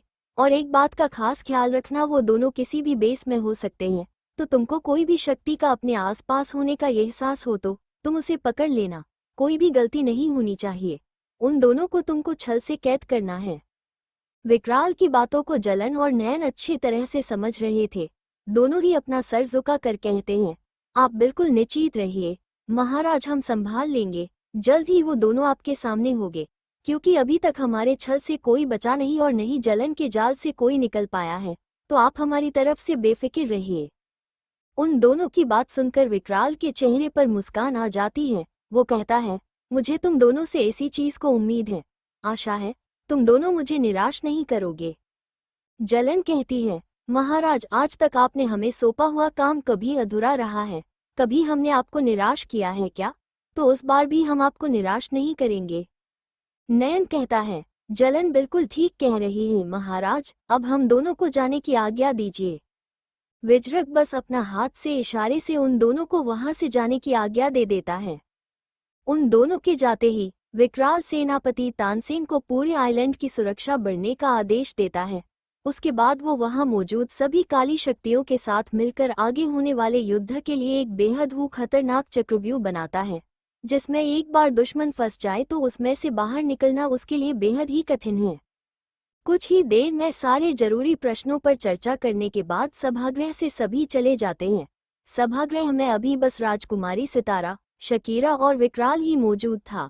विकराल उन दोनों की तरफ देखकर कहता है, मुझे तुम दोनों से बेहद जरूरी बात करनी है, पर वो बात हम ये पर नहीं करेंगे, चलिए मेरे कक्ष में चलते हैं। दोनों ही उसकी बात मानकर उसके पीछे उसके कक्ष की तरफ चले जाते हैं।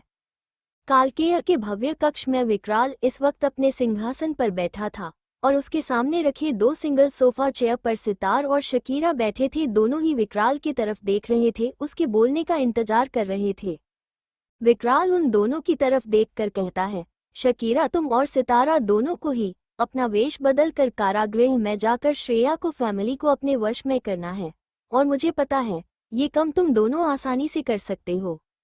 दोनों ही विकराल की बात सुनकर अपने चेहरे पर डेविल स्माइल लाकर अपना सर हाँ में हिलाते हैं।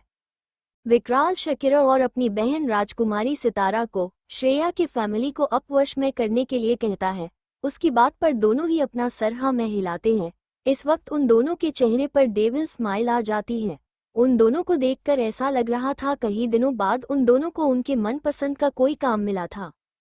वो दोनों ही विकराल के रूम से बाहर आकर एक दूसरे की तरफ देखकर डेविल स्माइल करके आंखों ही आंखों में एक दूसरे से कुछ इशारा करते हैं और ब्लैक आइलैंड के कारागृह की तरफ बढ़ते हैं, जहां पर श्रेया की फैमिली को इस वक्त कैद करके रखा गया था।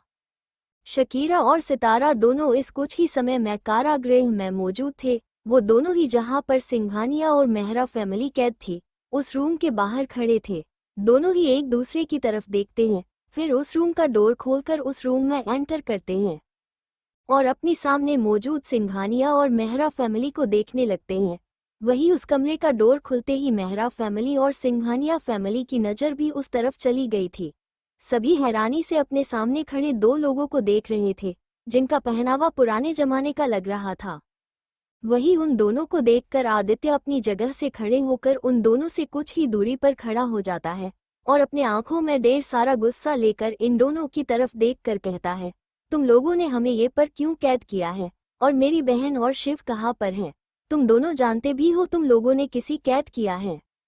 आदित्य को खुद से ऊंची आवाज करके बात करना सितारा को पसंद नहीं आया, तो वो आदित्य की तरफ अपनी लाल आंखों से देखते हुए कहती है, चुप चुप, एकदम चुप, तुमको पता भी है कि तुम किसके सामने अपनी जबान लड़ा रहे हो। मुझे बिल्कुल भी पसंद नहीं कोई मुझसे ऊंची आवाज में बात करे तो अपनी आवाज नीचे रखना समझे। वही आदित्य को उसकी बात सुनकर बेहद गुस्सा आ गया। उसने गुस्से से अपने हाथ की मुट्ठी बंद कर दी और वो उसको कुछ कहने ही वाला था कि तभी रोहन उसके साइड में आकर खड़ा हो जाता है। रोहन को सितारा का आदित्य से इस तरह बात करना बिल्कुल भी पसंद नहीं आया, इसलिए वो सितारा को अपनी जलती हुई आंखों से देखते हुए कहता है, वो तुम क्या कही कि राजकुमारी हो क्या? और अगर तुमको नहीं पसंद कि कोई तुम्हारे आगे कोई ऊंची आवाज में बात करे तो हमने तुमको नहीं कहा था कि हमारे आगे आकर खड़ी हो जाओ और हमारी बातें सुनो और अपनी जबान संभाल कर बात करना, समझ में आया कि नहीं? पहले ही आदित्य की बात से सितारा गुस्से में थी और अब रोहन की बातें से उसका गुस्सा और बढ़ गया। सितारा अपनी लाल आंखों से घूरकर रोहन की तरफ देखती और कहती है, तुम्हारी इतनी हिम्मत कि तुम मेरे सामने यानी कि राजकुमारी सितारा अपमान कर रहे हो। विकी आगे आकर कहता है, क्या कहा तुमने राजकुमारी? तो तुम राजकुमारी हो और वो तुम्हारे पीछे जो है वो तुम्हारा बॉडीगार्ड है ना? वैसे राजकुमारी हम जान सकते हैं क्या आपने हमको किस लिए किडनैप किया है? सितारा अभी गुस्से में थी। वो गुस्से के मारे कुछ ऐसा न कह दे जिससे वो ही मुसीबत में आए, इसलिए शकीरा सितारा के आगे आकर खड़ा हो जाता है और अपने सामने खड़े आदित्य, रोहन और विकी की तरफ देखकर कहता है, वो तो तुम लोगों को जानना है कि तुम लोगों हमने किडनैप क्या किया है, तो मैं तुम दोनों को बताता हूँ। वो क्या है ना, हमें महाकाली का अंश यानी कि श्रेया चाहिए।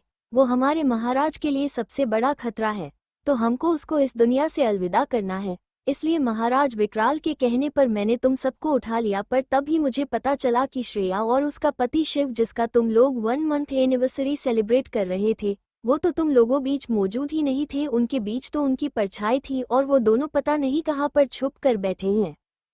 पर वो दोनों तो नहीं, पर तुम लोग तो थे, इसलिए मैंने तुम सबको उठा लिया। वैसे चिंता करे की कोई बात नहीं है। श्रेया और उसका पति को जब पता चला कि तुम सब हमारे कैद में जो, तो वो लोग पृथ्वी से यहाँ आने के लिए निकल गए हैं और वो लोग ब्लैक आइलैंड के बेहद करीब हैं। शकीरा सारी कहानी उन सबको शॉर्ट में समझा देता है। इतनी देर से वेदांत, जो शकीरा और सितारा की बातें सुन रहा था, वो शकीरा की तरफ देखकर कहता है, तो तुम्हारे कहने का मतलब है हम पृथ्वी पर नहीं हैं, तो हम कहाँ पर हैं? तुम पागल हो गए हो क्या? हमको पागल समझा है? जो तुम कुछ भी उलझुल बातें करोगे और हम उस पर यकीन कर लेंगे। तुम ये बातें न अपने जैसे कैसी पागल के सामने करना, हमारे सामने तो बिल्कुल भी मत करना। उसकी बात में हाँ मिलता हुआ विकी कहता है, हाँ भाई बिल्कुल सही कह रहे हैं।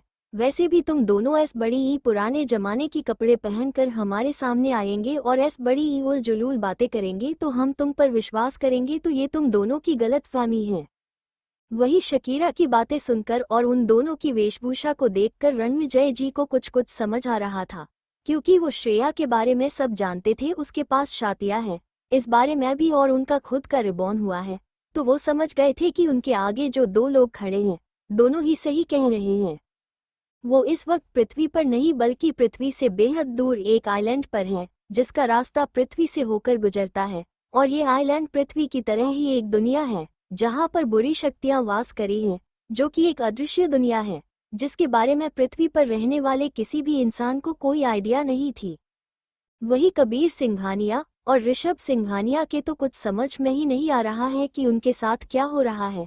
वो सब कल तक तो अपने घर में थे, श्रेया और शिव की 1 मंथ मैरिज एनिवर्सरी सेलिब्रेट कर रहे थे, और अब अचानक वो ये कहाँ पर आकर फंस गए हैं। वही घर की लाफिज तो काफी डरी हुई थी। सिया जी, नेहा जी, सुनीता जी और दादी सभी एक दूसरे का हाथ पकड़कर एक दूसरे को सहारा देते हुए खड़ी थी। वही खुशी अपने दादी देवराज सिंघानिया के पास उनको संभाले खड़ी थी। वही सितारा जो कब से अपने सामने मौजूद 4 लड़कों की बकवास सुन रही थी, आखिर में जब उससे बर्दाश्त नहीं हुआ तो वो अपने तेज आवाज में कहती है, चुप छुपे दम चुप, तुम लोगों को हमारी बातों और विश्वास नहीं है तो ना ही सही, एक बार वो श्रेया हमारे सामने आ जाए, उसको मारकर फिर तुम सबको मैंने अपना गुलाम न बनाया, तब देखना। अभी मायरा तुम लोगों के साथ बहस करने का कोई मूड नहीं, तुम लोगों ने दिमाग का दही कर दिया है। उसकी बात पूरी ही नहीं हुई कि बीच में ही रोहन कहता है, तुम कितनी झूठ बोल रही हो, अभी अभी तो तुम्हारे इस बॉडीगार्ड ने कहा था कि हम पृथ्वी पर नहीं हैं, पृथ्वी से दूर किसी सो कॉल्ड आइलैंड पर हैं, और अभी तुम हमारी पृथ्वी की लैंग्वेज में बात कर रही हो, वो कैसे? हाँ झूठी कही की, तुम कितनी बड़ी झूठी हो। सितारा रोहन की बात सुनकर हाँ से कहती है, झूठी किसको कहा तुमने? रोहन मुंह बनाकर कहता है, तुमको सुनाई नहीं देता ये तुम्हारे अलावा कोई और है क्या जिसने अभी कुछ बोला? तुम ही तो इतनी देर से बकबक कर रही थी ना, तो ओबिवसली झूठी मैंने तुमको ही कहा है। रोहन की बातें सुनकर अब तक सितारा के गुस्से का कोई ठिकाना ही नहीं रहा था। अब तो उसके नाक और कान से धुआं निकलने लगा था। गुस्से के मारे उसने अपनी मुठियां बंध ली थी, जिससे उसके नाखून उसकी हथेलियों में घस गए थे, जिससे हल्का सा खून निकलने लगा था, पर उसको इसकी कोई फिक्र ही नहीं थी। वो अपनी गुस्से से लाल हो चुकी आंखों से रोहन और फिर बाकी सबको देखकर कहती है, तुम लोगों को मैं छोड़ूंगी नहीं, खास कर तुमको पिदी से लड़के। रोहन की तरफ इशारा करते हुए कहती है। तो रोहन उसकी तरफ उंगली करते हुए कहता है, तुमने पिदी किसको कहा? हाँ, और तुमने थोड़ी ही हमको पकड़ा है, तो तुम छोड़ने की बात क्यों कर रही हो? पागल कही की। अब खुद को रोहन द्वारा पागल कहने पर सितारा का गुस्सा आसमान को छूने लगा था। वो अपने गुस्से में कुछ उल्टा सीधा करती उससे पहले ही शकीरा उसको पकड़कर अपने साथ उस कमरे से बाहर ले जाता है, पर जाते वक्त वो उन सबको एक लुक देकर चला जाता है, जिसे देखकर हमने रोहन और विकी उसको अपने हाथ का मुट्ठी बंद कर दिखा देते हैं। शकीरा सितारा को कारागृह के उस रूम से निकलकर बाहर खड़े 2 अंगरक्षक को उस कमरे का द्वार बंद करने को कहकर सितारा को लेकर वहां से चला जाता है। वहीं उन दोनों के उस रूम से जाने के बाद वो चारों बॉयज राहत की सांस लेते हैं और एक दूसरे से कहते हैं, आज तो बाल बाल बच गए, नहीं तो पता नहीं वो दोनों हमारे साथ क्या करते। उनकी बात सुनकर नेहा जी कहती है, तुम सब सच कह रहे हो, वो तो अच्छा हुआ कि श्रेया और शिव ने पहले ही हमको इन सब के बारे में सब बता दिया था और आगाह भी किया था, पर पता नहीं फिर भी कैसे हम इन लोगों के कैद में आ गए। उनकी बात पर सब सहमत थे। वेदांत कहता है, बात तो आपने बिल्कुल सही कही बड़ी मॉम, पता नहीं भाई और भाभी की 1 मंथ एनिवर्सरी पर ऐसा क्या हुआ कि हम सब बेहोश हो गए थे और जब हमारी आंखें खुली तो हम यह इस जेल में कैद हैं। वेदांत की बात सुनकर रणविजय को कुछ क्लिक हो गया, तो वो सारी फैमिली की तरफ देखकर कहते हैं, आप सब ने एक बात नोटिस की क्या, वो जो उस लड़की क्या नाम है उसका? रोहन तपाक से बोलता है, वो नक्चरी राजकुमारी सितारा। रणविजय कहते हैं, हाँ वही, उसके साथ जो शख्स था जिसका मन शायद शकीरा है, वो तो वही है ना, को सिंघानिया मेंशन में सर्वेंट का काम कर रहा था। रणविजय जी की बात सुनकर सबका ध्यान उस तरफ जाता है। नेहा जी कहती है, हाँ भाई साहब आपने ठीक कहा, मुझे भी वो कुछ जाना पहचाना लग रहा था, पर याद नहीं आ रहा था, वो वही नौकर हैं को महीने पहले सिंघानिया मेंशन मैकों के लिए आया था। आदित्य कहता है, तो इसका यही मतलब था जब से गुड़िया और शिव हिमालय गए हैं तब से ही वो लोग सिंघानिया मेंशन में रहकर सब और नजर रख रहे हैं। गुड़िया और शिव के होते तो वो आसानी से पकड़े जाते। विकी कहता है, हाँ आदि भाई आप बिल्कुल सही कह रहे हो, ये सब बेहद पहले से ही हम किडनैप करने के लिए हमारे घर और थे। कबीर जी कहते हैं, वो तो सब ठीक है, और अब आगे हमें क्या करना है? उनकी बात पर रोहन, विकी और वेदांत के साथ आदित्य खुशी की तरफ देखते हैं। सबको इस तरह अपनी तरफ देखते देख खुशी, जो कि अपने दादू का हाथ पकड़े थी, वो उनसे कहती है, तुम सब मेरी तरफ ऐसे क्या देख रहे हो? रणविजय जी खुशी के पास जाकर उसके सर पर हाथ रखकर बालों को सहलाते हुए कहते हैं, बेटा तुमको याद है क्या, श्रेया हिमालय जाने से पहले तुम्हारे पास आई थी और उसने तुमको एक संदूक दिया था जो तुमको हर समय अपने पास रखने को कहा था।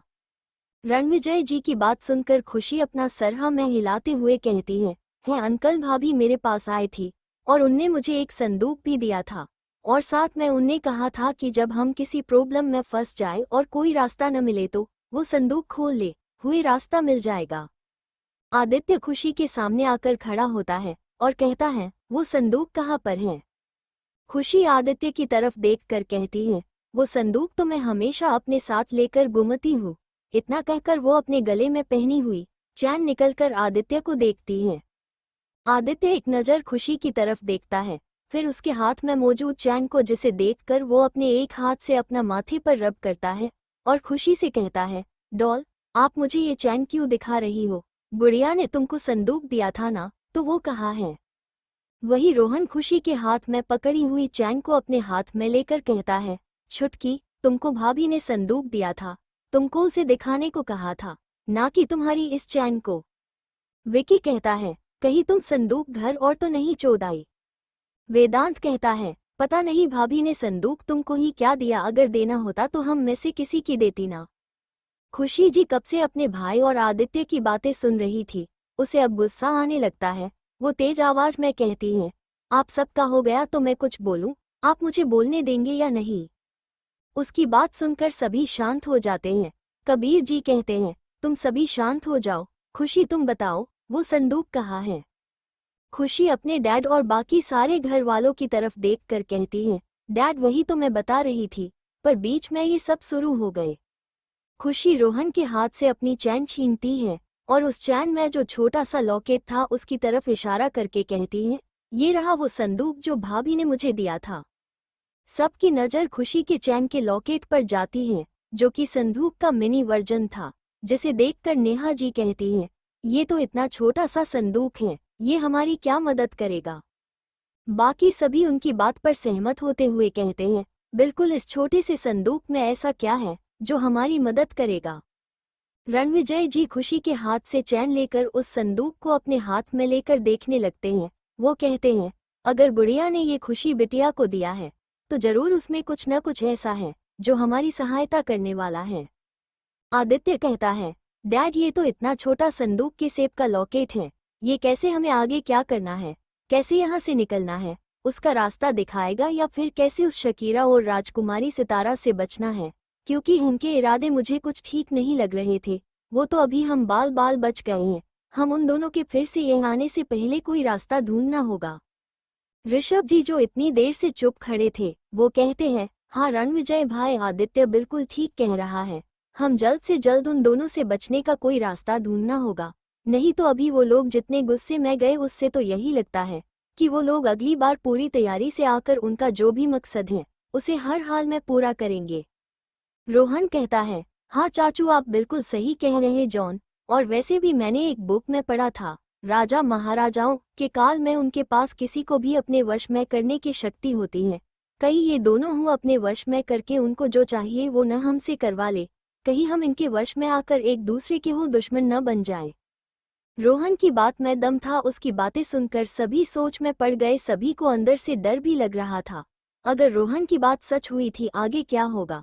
दादू जो कब से शांत अपनी किसी सोच में गुम थे, वो रणविजय के हाथ में मौजूद उस संदूक के सेप में बने लॉकेट को गुड़ते हुए कहते हैं, रणविजय वो लॉकेट जरा दिखाना। दादू की आवाज सुनकर रणविजय अपने हाथ में पकड़ हुआ लॉकेट उनके हाथ में देते हैं। देवराज सिंघानिया उस संदूक के शेप के लॉकेट को बड़े ही बरकाई से देखते हैं और फिर सबकी तरफ देखते हैं जो कि उनकी तरफ ही बड़े ही उत्सुकता से देख रहे थे। देवराज जी अपने हाथ में मौजूद संदूक के शेप के लॉकेट की तरफ इशारा करते हुए कहते हैं, ये कोई मामूली लॉकेट नहीं है, ये बेहद ही शक्तिशाली लॉकेट है और ये बस अभी हम छोटा सीखा रहा है, पर ये छोटा नहीं है, ये एक बड़े यानी कि हमारे हाथ के जितना बड़ा संदूक है। उनकी बातें सुनकर दादी कहती हैं, मतलब आपके कहने का मतलब है कि ये एक जादुई संदूक है को कि अपना शेप बदल भी सकता है, यानी कि छोटा मोटा कर सकता है। उनकी बात पर दादू हाँ में अपना सर हिलाते हैं। उनकी हाँ सुनकर आदित्य कहता है, तो दादू फिर हम इसे बड़ा कैसे करें, कोई तो तरीका होगा इसका शेप बड़ा करने का। आदित्य की बात सुनकर दादू और उनके साथ सभी सोच में पड़ जाते हैं। रणविजय जी कहते हैं, हाँ कोई न कोई तरीका जरूर होगा। वो खुशी की तरफ देखकर कहते हैं, खुशी तुमको गुड़िया ने और कुछ बताया था इस संदूक के बारे में या और किसी के बारे में? उनकी बात सुनकर खुशी सोचते हुए कहती है, अंकल मुझे कितना याद है, भाभी ने बस मुझको ये लॉकेट दिया था जो कि संदूक के शेप में था और उनने बस इतना ही कहा था कि ये मुसीबत के समय में हेल्प करेगा। रणविजय जी खुशी की तरफ देखकर कहते हैं, बेटा ध्यान से एक बार फिर याद करने की कोशिश करो, गुड़िया ने कुछ ऐसा कहा हो जो तुमको अभी याद नहीं आ रहा हो। उसकी बात सुनकर खुशी फिर से एक बार अपने दिमाग पर जोर डालने लगती है ताकि उसे कुछ याद आए, पर उसके यादों में ऐसा कुछ भी नहीं था। वो रणविजय जी की तरफ देखकर कहती है, नहीं अंकल, भाभी ने और कुछ भी नहीं कहा था। रणविजय सबकी तरफ देखकर कहते हैं, आओ में से किसी को भी शिव या श्रेया ने कुछ कहा हो, याद करने की कोशिश करो, कुछ तो ऐसा कहा होगा या कोई चीज दी होगी, क्योंकि अगर गुड़िया ने खुशी को ये संदूक वाला लॉकेट देकर कहा है कि ये मुसीबत के समय में मदद करेगा तो कुछ तो ऐसा होगा, क्योंकि ये संदूक अभी अपनी ओरिजिनल शेप में नहीं है और उसे अपने असली शेप में आने के लिए कुछ तो ऐसा होगा जो हमारे ही पास है पर हम उससे अभी अनजान हैं, कुछ तो ऐसा है जो हमसे छूट रहा है। तो सब अपने अपने दिमाग में जोर डालो, गुड़िया और शिव हिमालय जाने से पहले उन दोनों ने किसी को कुछ दिया या किसी को कुछ कहा है, उनकी पर परछाई ने भी कुछ कहा हो तो बताओ। रणविजय जी की बात सुनकर सभी 1 महीने पहले श्रेया और शिव के जाने से पहले उन दोनों से हुई बातों के बारे में याद करने लगते हैं। तभी दादी को कुछ याद आया है, जब श्रेया हिमालय के लिए निकल रही थी तब उसने दादी को एक चैन दी थी जिसमें की के शेप का एक छोटा सा लॉकेट था और उसे देते हुए उनने कहा था कि दादी अगर आप कभी भी किसी मुसीबत में फंस जाए या हमारी फैमिली में कोई मुसीबत आ जाए, जब सारे दरवाजे बंद हो तो इस चैन में जो लॉकेट है ना की के शेप का वो आपकी मदद करेगा हर दरवाजे के ताले को खोलने की। पर एक बात याद रखना, इसे कभी भी खुद से अलग मत करना और नहीं इसके बारे में जिक्र किसी से करना, सही समय आने पर इसका इस्तेमाल करना। ये बात याद आते ही दादी अपने गले में पहनी हुई चैन की अपने गले से निकलकर रणविजय जी की तरफ करके कहती हैं, रणविजय बेटा, मुझे ये श्रेया बिटिया ने दिया था हिमालय जाने से पहले। दादी की आवाज से सबका ध्यान उनकी तरफ चला जाता है और उनकी बातें सुनकर सबकी नजर उनके हाथ में रखी चैन पे चली जाती है, जिसने की शेप एक छोटा सा लॉकेट था। रणविजय जी दादी के हाथ में जो की शेप का लॉकेट की चैन थी उसे अपने हाथ में लेकर ध्यान से देखते हैं। उनके पास खड़े कबीर जी भी उस लॉकर में मौजूद उस छोटी सी की को देख रहे थे, साथ में उस छोटे से संदूक के शेप के लॉकेट को। तभी उनकी उस संदूक क्रिकेट में एक छोटा सा होल दिखता है, जो कि शायद उस संदूक की का हो। वो रणविजय जी से कहते हैं, रणविजय देखो, इस लॉकेट में एक छेद है जिसमें माँ ने जो अभी तुमको की शेप का लॉकेट दिया है, वो की इस छेद में आसानी से बैठ सकती है। कबीर जी की बात पर रणविजय जी का भी ध्यान उस संदूक के शेप के लॉकेट में जो छोटा सा छेद था उस तरफ चला जाता है।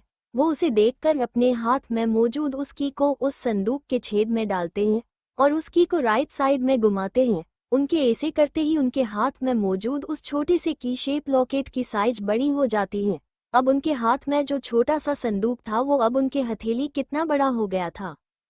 सभी के चेहरे पर उस संदूक को अपने ओरिजिनल शेप में देखकर स्माइल आ जाती है। रणविजय उस संदूक को ओपन करते हैं। संदूक ओपन होते ही उसमें से तेज रोशनी निकलती है, जिससे सबकी आंखें बंद हो जाती हैं। और थोड़ी देर बाद जब वो रोशनी कम हो जाती है तो सब अपनी आंखें खोलते हैं, तो वो सब अपने आप को एक अलग ही जगह पर पाते हैं। दूसरी तरफ शिव और श्रेया अपने सामने आ रही हर एक बाधा को पार करते हुए आगे बढ़ रहे थे। शिव और श्रेया इस वक्त एक तितली के रूप में ब्लैक आइलैंड की तरफ बढ़ रहे थे। तभी पता नहीं कहां से अचानक एक तेज हवा का झोंका आता है और दोनों ही उस हवा के बहाव के कारण ब्लैक आइलैंड की जगह व्हाइट आइलैंड के अंदर एंटर होते हैं। व्हाइट आइलैंड पर कदम रखते ही श्रेया और शिव अपने असली रूप में बदल जाते हैं, जिसे देखकर दोनों ही एक पल के लिए हैरान होते हैं और अपने आसपास देखने लगते हैं। तो उनको अपने सामने एक बेहद ही बड़ा खूबसूरत व्हाइट महल दिखाई देता है, जिसे देखकर पता नहीं क्यों पर दोनों का मन उस महल में जाने का हो रहा था। और वैसे भी उनको इस महल से या अभी वो जिस जगह पर थे वहां से कोई भी नेगेटिव वाइब्स नहीं आ रही थी। इसलिए दोनों ही एक दूसरे का हाथ पकड़े उस महल की तरफ बढ़ने लगते हैं। कुछ ही समय में दोनों ही उस महल ज एंट्रेंस पर खड़े थे। श्रेया अपना हाथ आगे बढ़ाकर महल के बड़े से डोर को हल्का सा हाथ लगती है। उसके बस उस डोर को छूने भर से वो डोर ओपन हो जाता है, जिसे देखकर शिव और श्रेया दोनों ही हैरान होते हैं। वही उसी महल के एक बड़े से कमरे में पवित्र एंजल की आत्मा जो अपनी रानी एंजल के व्हाइट आइलैंड पर लाने के लिए ध्यान में बैठी थी। जब शिव और श्रेया के व्हाइट आइलैंड में कदम रखते ही उसको एहसास होता है कि वो जिसका 1000 सालों से राह देख रही थी वो ही नहीं बल्कि ये पूरा व्हाइट आइलैंड के साथ यहाँ पर रहने वाली हर एक एंजल अपनी रानी का 1000 सालों से इंतजार कर रही थी। उनका इंतजार अब खत्म हो गया है। वो एंजल जल्दी से अपनी जगह से खड़ी होकर नीचे जाने के लिए निकल जाती है। जाते वक्त रास्ते में उसको जो भी देखता सब उसके चेहरे पर की वो तेजस्वी मुस्कान देखकर उसके पीछे चल रहे थे। कुछ ही समय में वो एंजल उस महल के हॉल में खड़ी थी और उसके पीछे सारी उस महल में रहने वाली एंजल थी। सब उस एंजल से पूछने लगते हैं कि आखिर इस बड़ी ही क्या बात है कि तुम इतनी खुश दिख रही हो, हम भी बताओ। सभी उसको कुछ न कुछ पूछ रहे थे। वो किसी के सवाल का कोई जवाब दिए बगैर अपने हाथ से डोर की तरफ इशारा करके सबको उस तरफ देखने को कहती हैं। सभी उस तरफ देखते हैं तो उनको श्रेया और शिव महल के अंदर एंटर करते हुए दिखते गई। उन दोनों को देखकर अनजाने में ही उन सबके चेहरे पर स्माइल आ जाती है। श्रेया और शिव जैसे ही उस महल के अंदर एंटर करते हैं तो उनके सामने व्हाइट कपड़े पहने हुए खड़े इंसान दिखते हैं, जिनको देखकर श्रेया के आगे कुछ धुंधली सी तस्वीर आने लगती है। वो कुछ समझ पाती तभी उसके कानों में किसी की आवाज आती है। वो किसी और की नहीं बल्कि अभी को एंजल अपनी रानी एंजल को व्हाइट महल में आने के लिए प्रार्थना कर रही थी। वही एंजल जिसका नाम मेहर था। वो श्रेया के आगे आकर अपने घुटनों पर बैठकर अपना सर झुकाकर अपने दोनों हाथों को अपने घुटनों पर रखकर श्रेया को प्रणाम करते हुए कहती है, रानी एंजल आपका आपके महल में स्वागत है। वही मेहर एंजल जो कि उन सारी एंजल में से सबसे बड़ी और सबसे शक्तिशाली थी। उस आइलैंड पर रहने वाली सारी एंजल मेहर एंजल को बेहद मानती थी। जब वो सब मेहर एंजल को अपने सामने खड़ी एक बेहद ही तेजस्वी लड़की आगे झुककर इसको प्रणाम करते हुए देखते हैं तो सब एंजल उसके भी जैसा मेहर ने किया वैसे ही श्रेया को प्रणाम करते हैं। और जब सब एंजल मेहर के नाम से रानी एंजल सुनते हैं तो सबके खुशी का कोई ठिकाना नहीं रहता। आखिर इतने सालों से वो भी तो अपनी रानी के लिए इंतजार कर रहे थे। सभी अपनी रानी एंजल के नाम का जय घोष करने लगती हैं। वही शिव को तो कुछ समझ में ही नहीं आ रहा था ये सब क्या हो रहा है, क्योंकि जहाँ तक उसको याद था कि उसकी पिछले जन्म में भी श्रेया की कोई ऐसी आइडेंटिटी उसके सामने नहीं आई थी। वही श्रेया अपने सामने अपने घुटनों पर बैठी सभी एंजल की तरफ प्यार से देख रही थी। उसको सब याद आ गया था। श्रेया मेहर एंजल के साथ ही बाकी सभी एंजल को खड़े होने को कहती है और शिव का हाथ पकड़कर महल के अंदर बढ़ती है। उसी के साथ सभी एंजल भी अपने चेहरे और बड़ी सी मुस्कान लिए उसके पीछे चल रहे थे। वही दूसरी तरफ सिंघानिया और मेहरा परिवार अपनी आंखें खोलते ही खुद को अनजान जगह पर देखकर एक पल के लिए तो चौंक जाते हैं, पर फिर सभी अपने आसपास देखने लगते हैं तो वो सभी खुद को एक बेहद ही खूबसूरत गार्डन में पाते हैं। वही रणविजय जी जब अपने सामने के गार्डन को देखते हैं तो वो अपनी आंखें बंद करते हैं तो उनके आगे कुछ दृश्य आकर चली जाती हैं। जूस देखकर वो समझ जाते हैं कि वो सभी अभी जिस जगह पर हैं वो व्हाइट आइलैंड है। ये पर उनको कोई खतरा नहीं है। इस जगह पर प्योर हार्ट वाली एंजल रहती हैं, उनसे उनको कोई भी खतरा नहीं है। वही अचानक रणविजय जी के आंखों के आगे एक दृश्य आता है जिसमें वो श्रेया और शिव को देखते हैं। उन दोनों को देखकर वो जल्द ही अपनी आंखें खोल देते हैं। उनको इस बात का एहसास हो गया था कि हो ना हो श्रेया और शिव उनके बेहद पास हैं। कुछ दूरी पर खड़ा आदित्य अपने डैड को आंखें बंद करके और खोलते हुए देख लेता है और वो उनके बदलते हर एक एक्सप्रेशन को नोटिस कर रहा था। अपने डैड के चेहरे और मुस्कान देखकर आदित्य उनके पास आकर कहता है, क्या हुआ डैड? रणविजय जी आदित्य की आवाज से एक नज़र उसकी तरफ देखते हैं और उसके आंखों में दिख रहे सवालों को पढ़कर वो उससे कहते हैं, कुछ नहीं आदि, मुझे इस जग से कोई भी निगेटिविटी नहीं आ रही है। हम इस जग पर सुरक्षित हैं और ख़ास बात तो ये है कि मुझे ऐसा आभास हो रहा है कि श्रेया और शिव हमारे बेहद पास हैं। उनकी बात सुनकर सिया जी कहती हैं, हाँ आप ठीक कह रहे हो रणविजय, मुझे भी ऐसे ही लग रहा है कि मेरी बच्ची यही कहीं मेरे आसपास है। नेहा जी कहती है, सिया और रणविजय भाई सा अगर आपको लग रहा है कि श्रेया और शिव हमारे बेहद पास हैं तो हमें उन्हें ढूंढना चाहिए, इससे पहले हम किसी और मुसीबत में पड़ जाएं। नेहा जी की बात सबको सही लगती है। सभी उस गार्डन से रास्ता बनाते हुए आगे बढ़ने लगते हैं। वही दूसरी तरफ जलन और विनय दोनों ने बेहद ही कम समय में अपनी शक्तियों के इस्तेमाल से ब्लैक आइलैंड के आसपास का पूरा एरिया छान मारा था, पर उनको कहीं पर भी श्रेया और शिव दिखाई नहीं दिए, जिससे दोनों ही बेहद परेशान लग रहे थे। अगर वे बिना श्रेया और शिव को बांधी बनाए यहाँ से वापस ब्लैक आइलैंड के अंदर प्रवेश करते हैं तो उन दोनों को महाराज विकराल का क्रॉप सहन करना पड़ सकता है, जो कि उनके लिए आसान नहीं था। पर अब आगे क्या अरे वो भी उनकी समझ में नहीं आ रहा था। वहीं दूसरी तरफ कारागृह से निकलकर शकीरा और राजकुमारी सितारा सुधा अपने कक्ष में चली जाती हैं। वहां जाकर वो शकीरा से अपना हाथ छुड़ाकर दूर होते हुए कहती हैं, शकीरा तुमने मुझे रोका क्यों? अभी मैं उन सबको उनकी ओट दिखा देती। उसकी बात पर शकीरा उसका गुस्सा शांत करते हुए कहता है, राजकुमारी शांत हो जाए, हम गुस्से में आकर कुछ नहीं कर सकते हैं। हमको जो भी करना है वो शांत दिमाग से करना है। आप भूल गई हमको महाराज विकराल ने क्या कहा था? हमको उन सबको अपने वश में कर है और वो सब हम गुस्से में नहीं कर सकते, नहीं तो सब बिगड़ जाता। हमको ही सबका खामियाजा भरना पड़ सकता है। इसलिए शांत हो जाए और शांत दिमाग से सोचिए हमको आगे क्या करना है। वही शकीरा के समझने पर कहीं जाकर राजकुमारी सितारा का गुस्सा शांत हो जाता है और शकीरा असल में उससे क्या कहना चाहता है वो उसके समझ में आता है। रणविजय जी और उनके साथ बाकी के सभी व्हाइट महल के पीछे वाले गार्डन से होते हुए महल के पीछे आकर खड़े हो जाते हैं।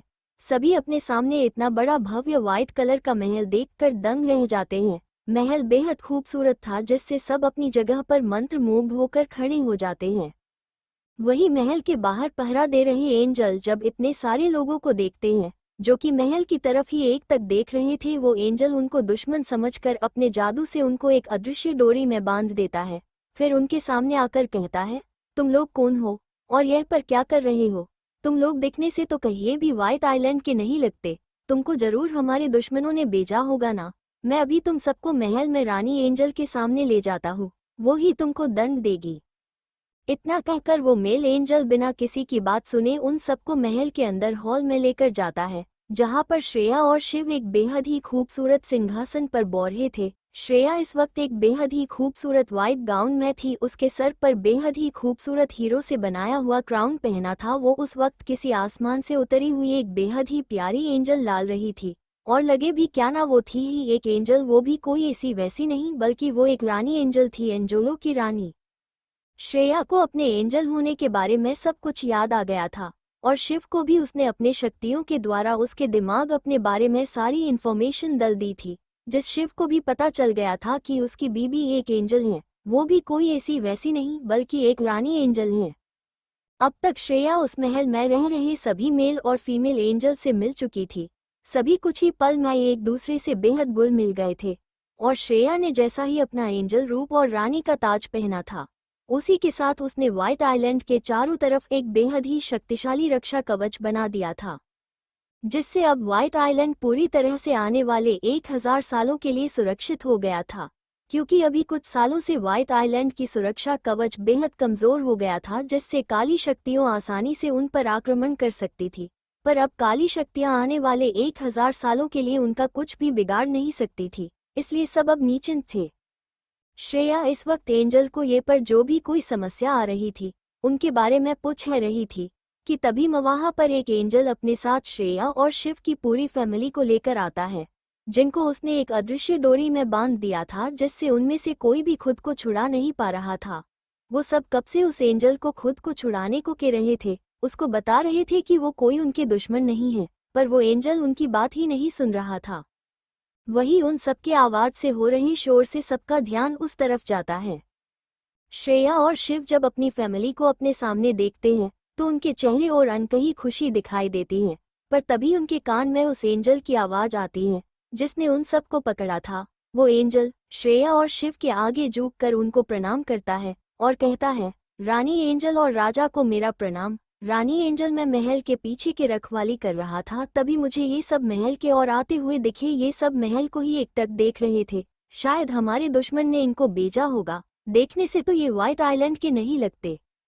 श्रेया उस एंजल की सारी बातें सुनकर उससे कहती है, एंजल रमन, ये कोई दुश्मन नहीं है बल्कि ये हमारी फैमिली है, इन्हीं को ढूंढने के लूटे तो हम ये पर आए थे। रमन एंजल जब अपनी रानी के मुंह से इन सबको अपनी फैमिली है ये बात सुनता गई तो वो उन सबको अपनी अदृश्य डोरी से आज़ाद कर देता है और साथ में उनसे क्षमा भी मांगता है। श्रेया और शिव की पूरी फैमिली पहले तो खुद को इतने खूबसूरत रॉयल महल में देखकर हैरान थे, ऊपर से अपने सामने श्रेया और शिव को एक अलग ही प्रकार के रॉयल एंजल्स वाले ड्रेस में देखकर और हैरान हो गए। ऊपर से श्रेया के सर का ताज देखकर तो सब उसको ही देख रहे थे।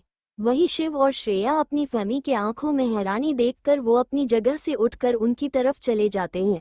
श्रेया ने उस हॉल में मौजूद सभी एंजल्स को वहां से जाने का इशारा कर दिया था। अब उस हॉल में बस श्रेया, शिव और उसकी फैमिली थी और बारी बारी सबको गले लगाकर उनका हालचाल पूछ लेते हैं।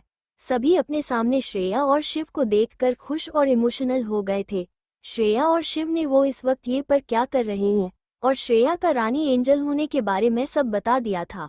वही रणविजय जी, आदित्य और बाकी सबने उनके साथ क्या क्या हुआ, उनको कैसे किडनैप किया, ब्लैक आइलैंड के कारागृह में उनके साथ क्या क्या हुआ और वो कैसे व्हाइट आइलैंड पर पहुंचे, उसके बारे में सब बता दिया था। सभी अब एकदम नॉर्मल थे, सब उस महल में एडजस्ट हो गए थे। उन सबको पता चल गया था श्रेया और शिव की असली पहचान, उनके जन्म का असली मकसद, और उनको ये भी पता था कि अब जब तक श्रेया और शिव विकराल का अंत नहीं कर देते तब तक वो सब यहीं पर रहने वाले थे। वैसे भी अब व्हाइट आइलैंड पूरी तरह से सुरक्षित था, इसलिए श्रेया और शिव को भी अब अपनी फैमिली की सेफ्टी की कोई चिंता नहीं थी। वही खुशी, रोहन और विकी तो श्रेया के पास ही बैठकर उससे बातें कर रहे थे। रोहन श्रेया की तरफ देखकर कहता है, तो भाभी आप एक एंजल हो। खुशी उसकी बात सुनकर कहती है, अरे बंदर, भाभी एंजल हैं ही, और वो ऐस बड़ी ही वैसी एंजल नहीं बल्कि एक रानी एंजल हैं। उसकी बात पर रोहन मुंह बनाकर उससे कहता है, तू चुप बैठ चूहिया, मैं भाभी से बात कर रहा था ना, पर तुमको तो बीच में अपनी नाक घुसानी ही है। खुशी रोहन की बात सुनकर चीढ़कर उससे कुछ कहने ही वाली थी कि श्रेया उसको बीच में ही रोकती है, अरे तुम दोनों ऐसे झगड़ क्यों रही हो, शांत हो जाओ। अगर तुम दोनों को ऐसा ही झगड़ना है तो फिर तुम दोनों झगड़ों में चली। इतना कहकर श्रेया वहां से उठने ही वाली थी कि रोहन और खुशी दोनों ही श्रेया का हाथ पकड़कर उसको वापस से सोफे पर बिठाते हुए कहते हैं, नहीं नहीं भाभी, अब हम नहीं झगड़ेंगे। विकी अपनी चेयर श्रेया के सामने रखकर उस और बैठते हुए कहता है, भाभी आप मेरी बात सुनो इन और मत ध्यान दो। विकी ने बस इतना ही कहा था कि रोहन और खुशी उसकी तरफ अपनी जानलेवा नजरों से देखते गई, जिसे देखकर भी विकी अनदेखा करके अपनी भाभी की तरफ देखकर कहता है, भाभी आपके पास बेहद सारी शक्तियां हैं ना, और अब तो आप एक रानी एंजल हो, तो आपके पास अब पहले से भी ज्यादा शक्तियां होगी हैं ना। श्रेया विकी की बात सुनकर अपना सर हाँ में हिला देती गई, तो विकी एक्साइटेड होकर कहता है, भाभी इसका मतलब आप अपनी शक्तियों से कुछ भी कर सकती हो, तो क्या आप मेरा एक छोटा सा काम करोगी। उसकी बात सुनकर श्रेया उसकी तरफ देखकर अपना सर हाँ में हिला देती है और उसके मन की बात पहले ही समझ जाती है कि विकी को क्या चाहिए। वो अपनी आंखें बंद कर करके मंत्र कहती है।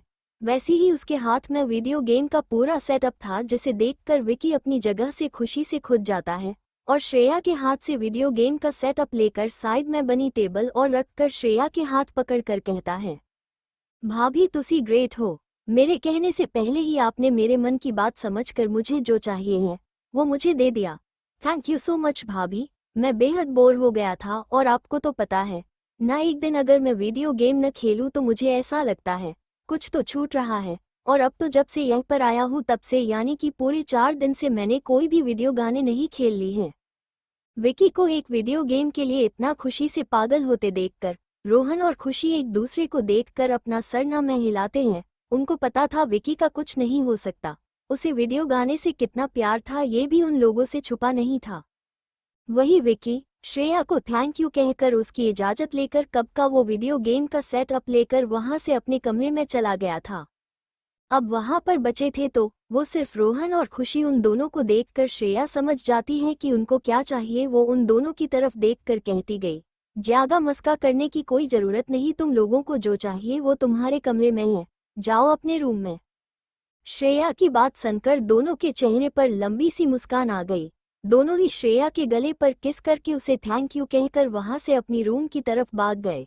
वही हाल में बैठी बाकी सारी फैमिली उन तीनों की नौटंकी देखकर खुश हो रही थी। वही शिव को जलन हो रही थी, कैसे रोहन और खुशी ने उसकी बीबी को किस किया था उस बात से। वही दूसरी तरफ विकराल उस वक्त अपने रूम में इधर से उधर टहल रहा था। तभी एक शैतान उसके करने में आकर उससे कुछ ऐसा कहता है, जिसे सुनकर विकराल का चेहरा गुस्से से लाल हो जाता है और वो तेजी से अपने रूम से निकलकर कारागृह की तरफ बढ़ जाता है। विकराल अपने रूम में इधर से उधर टहल रहा था, साथ में उसके दिमाग में बेहद कुछ चल रहा था।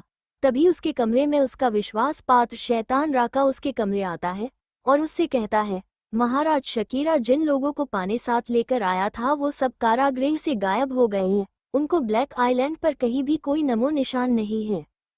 ने इतना ही कहा था कि उसकी बात सुनकर का चेहरा गुस्से से लाल हो गया था। वो तेजी से अपने कदम कारागृह की आ बढ़ता है। कुछ ही समय में विकराल करगृह में सिंघानिया फैमिली को रखा गया था उस कमरे के बाहर खड़ा था। कारागृह के उस कमरे के अंदर शकीरा और सितारा इस वक्त बेहद गुस्से में खड़े थे। उनको इस बात के बारे में पता ही नहीं चल रहा था कि वो सब लोग इस कारागृह से बाहर कैसे गए, और गए तो गए कहाँ, क्योंकि और ब्लैक आइलैंड पर उनका कोई नामो निशान नहीं है। ऊपर से उनको किसी ने भी उस कारागृह से भागते हुए देखा नहीं था। और तो और ये कोई मामूली कारागृह नहीं था जहां से कोई भी कैदी ऐसे ही भाग जाए। वो दोनों यही सोच रहे थे कि तभी उस कमरे में विकराल आता है। विकराल को उस जेल में कदम रखते ही इस बात का एहसास होता है, किसी शक्ति ने उन सबको ये से सुरक्षित निकाला है, पर को शक्ति कौन सी है इस बारे में उसको कुछ भी पता नहीं चल पाया। वही शकीरा और सितारा की नजरें जब उस कमरे में आए विकराल पर जाती हैं तो वो लोग कुछ कहने के होते हैं कि विनरल उनका हाथ दिखाकर शांत रहने को कहता है और अपने आंखें बंद करके कुछ मंत्र कहता है, जिससे उसके हाथ में एक काली शक्तियों का गोला आता है। अपनी आंखें खोलकर विकराल उस गोले को अपने सामने की दीवार की ओर बचता है। वो गोला दीवार को लगते ही दीवार और एक बड़ी सी स्क्रीन दिखने लगती गई और उसमें कारागृह के उस कमरे में क्या क्या हुआ सब दिखाई देने लगता है। विक्र अपने सामने देख रहा था कि कैसे श्रेया को फैमिली उसके कैद से आज़ाद हो गई। ये सब देखकर विकराल गुस्से से अपनी सक्रिय से अपने सामने दीवार पर दिखा रहे दृश्य को मिटा देता है। विकराल शकीरा और सितारा की तरफ अपनी गुस्से से लाल हो चुकी आंखें से कुछ कहने ही वाला था कि तभी वहां पर एक शैतान आता है और विकराल के आगे अपना सर झुका कर कहता है, सरकार, महागुरु का आगमन हो गया है। वो आपके के कक्ष में आपका इंतजार कर रहे हैं। उनने आपको अतिशीघ्र मिलने को बुलाया है। उसकी बात सुनकर विकराल का सारा गुस्सा पल भर में गायब हो जाता है। महागुरु उसका इंतजार कर रहे हैं। ये बात सुनकर उसके चेहरे पर चमक आ गई। उसको पाया था कि महागुरु ने जरूर उस समस्या का हल ढूंढ निकाला है, इसलिए वो उस जेल से अपने कक्ष की तरफ बढ़ जाता है। वही शकीरा और सितारा दोनों ही विकराल के खुद की तरफ लाल आंखों में देखने से डर गए थे, पर अभी विकराल को ऐसे जल्दबाजी में वहां से जाता देख दोनों ही समझ गए थे बात कुछ ज्यादा ही इम्पोर्टेंट है। और महागुरु तो पिछले 2 दिनों से ब्लैक आइलैंड पर नहीं थे और उनने अभी विकराल को बुलाया है, तो बात कुछ बड़ी ही होगी। शकीरा और सितारा दोनों ही विकराल के पीछे चेक जाते हैं। उनको भी जानना था महागुरु 2 दिन तक आखिरी कहा थे, महाराज ने उनको किस काम से भेजा था। विकराल का कक्ष। महागुरु बड़ी ही बेसब्री से विकराल के आने का वेट कर रहे थे। तभी विकराल उनको कमरे के अंदर एंटर करता हुआ दिखता है, तो वो अपने जाग से खड़े होकर विकराल को ग्रीट करते हैं। विकराल बिना ज्यादा समय गवाए अपनी सेट पर बैठ जाता है और महागुरु की भी उनके सीट पर बैठने को इशारा करता है और उनको आगे बोलने को कहता है। महागुरु महाराज विकराल की तरफ देखकर कहते हैं, महाराज, आपने जैसा कहा था कि वो विनाशकारी अस्त्र को किसी ने धरती पर बुलाया है, वो बात बिल्कुल सच है। और आप तो जानते हैं को अस्त्र असुरों के लिए कितना विनाशकारी साबित हो सकता है, और खासकर आपने लिए, क्योंकि आपके पास इस अस्त्र के सामने ज्यादा देर तक टिक ही नहीं पाएंगे। अगर आपने अपनी सारी शक्ति भी उस अस्त्र से लड़ने में लगा दी तो भी तुम उस अस्त्र के सामने टिक नहीं पाओगे। महागुरु की बात सुनकर विकराल उनसे कहता है, हाँ महागुरु, मैं आपकी बात से सहमत ही और मैं उस बारे में जानता हूँ, पर आपने ही कहा था कि इस अस्त्र से बचने के लिए भी कोई न कोई तोड़ है। आप उसे ही ढूंढने के लिए गए थे न, तो क्या आपको वो तोड़ मिल गया? विकराल की बात सुनकर महागुरु अपने चेहरे पर स्माइल लेकर कहता है, जी महाराज, आपने मुझे काम सौंपा हो और वो पूरा न हो, ऐसा कभी हुआ है क्या? मैंने उस अस्त्र को पराजित करने का तोड़ ढूंढ लिया है। महागुरु की बात सुनकर विकराल के चेहरे पर स्माइल आ जाती है। वो बेहद खुश हो जाता है। वो महागुरु की तरफ देखकर कहता है, तो बताइए ना महागुरु, वो तोड़ क्या है? महागुरु महाराज की तरफ देखकर कहते हैं, महाराज, वो अस्त्र पवित्र शक्तियों से बना हुआ है। उसकी सारी शक्तियां का स्रोत उसकी पवित्रता है। अगर हमको उस अस्त्र की पवित्रता को भंग करे तो वो विनाशकारी अस्त्र आपका कुछ नहीं बिगाड़ पाएगा। विकराल महागुरु क्या कहना चाहते हैं, उनके बात का क्या मतलब है, ये अच्छी तरह से समझ रहा था। उसके चेहरे पर डेविल स्माइल आ जाती है। वो डेविल स्माइल करते हुए महागुरु से कहते हैं, अब तो जीत हमारी ही होगी, कोई भी हमारे सामने टिक नहीं पाएगा। अब कोई भी मुझे इस पूरी दुनिया पर राज करने से रोक नहीं पाएगा। इतना कहकर वो जोर जोर से हंसने लगता है और उसके साथ महागुरु भी जोर जोर से हंसने लगता है। वो दोनों खुशियां मना ही रहे थे, तभी वहां पर शकीरा और राजकुमारी आते हैं। वो दोनों बेहद ही घबराए हुए दिख रहे थे। शकीरा आते ही महाराज विकराल से कहता गई, महाराज, अनर्थ हो गया। आपने जलन और विनय को उस महाकाली के अंश को अपने जल में फंसने को कहा था ना, उसके उलट अभी महल में जलन और विनय की खून से सनी हुई लाशें महल के अंदर आई हैं और उसकी के साथ एक खत भी आया है। विकराल के चेहरे और जो खुशी थी वो पल ही भर में शकीरा की बात सुनकर गायब हो जाती है। उसकी जगह उसके चेहरे पर गुस्से ने ले ली थी। वो शकीरा के हाथ से वो खत लेकर उसको खोकर पढ़ता है, तो उसने जो लिखा था उससे उसकी आंखें गुस्से से लाल हो जाती हैं। विकराल अपने कमरे से बाहर निकलते हुए शकीरा और राजकुमारी सितारा से आक्रमण के लिए सारी फौज को तैयार करने के लिए कहता है और खुद तेजी से महल की तरफ बढ़ जाता है। विकराल गुस्से से अपने कमरे से महल के में कक्ष की तरफ बढ़ता है। शकीरा और राजकुमारी विकराल के आदेश के अनुसार अपनी फौज को आक्रमण के लिए तैयार करने के लिए वहां से चला जाता है। कुछ ही समय में ब्लैक आइलैंड के एंट्रेंस पर विकराल अपने साथ अपनी बलाढ्य सेना लेकर खड़ा था। विकराल के ही एक साइड उसकी बहन राजकुमारी सितारा और दूसरे साइड शकीरा था, और उसके ठीक आगे कुछ ही दूरी पर श्रेया और शिव अपनी एंजल सेना के साथ थे।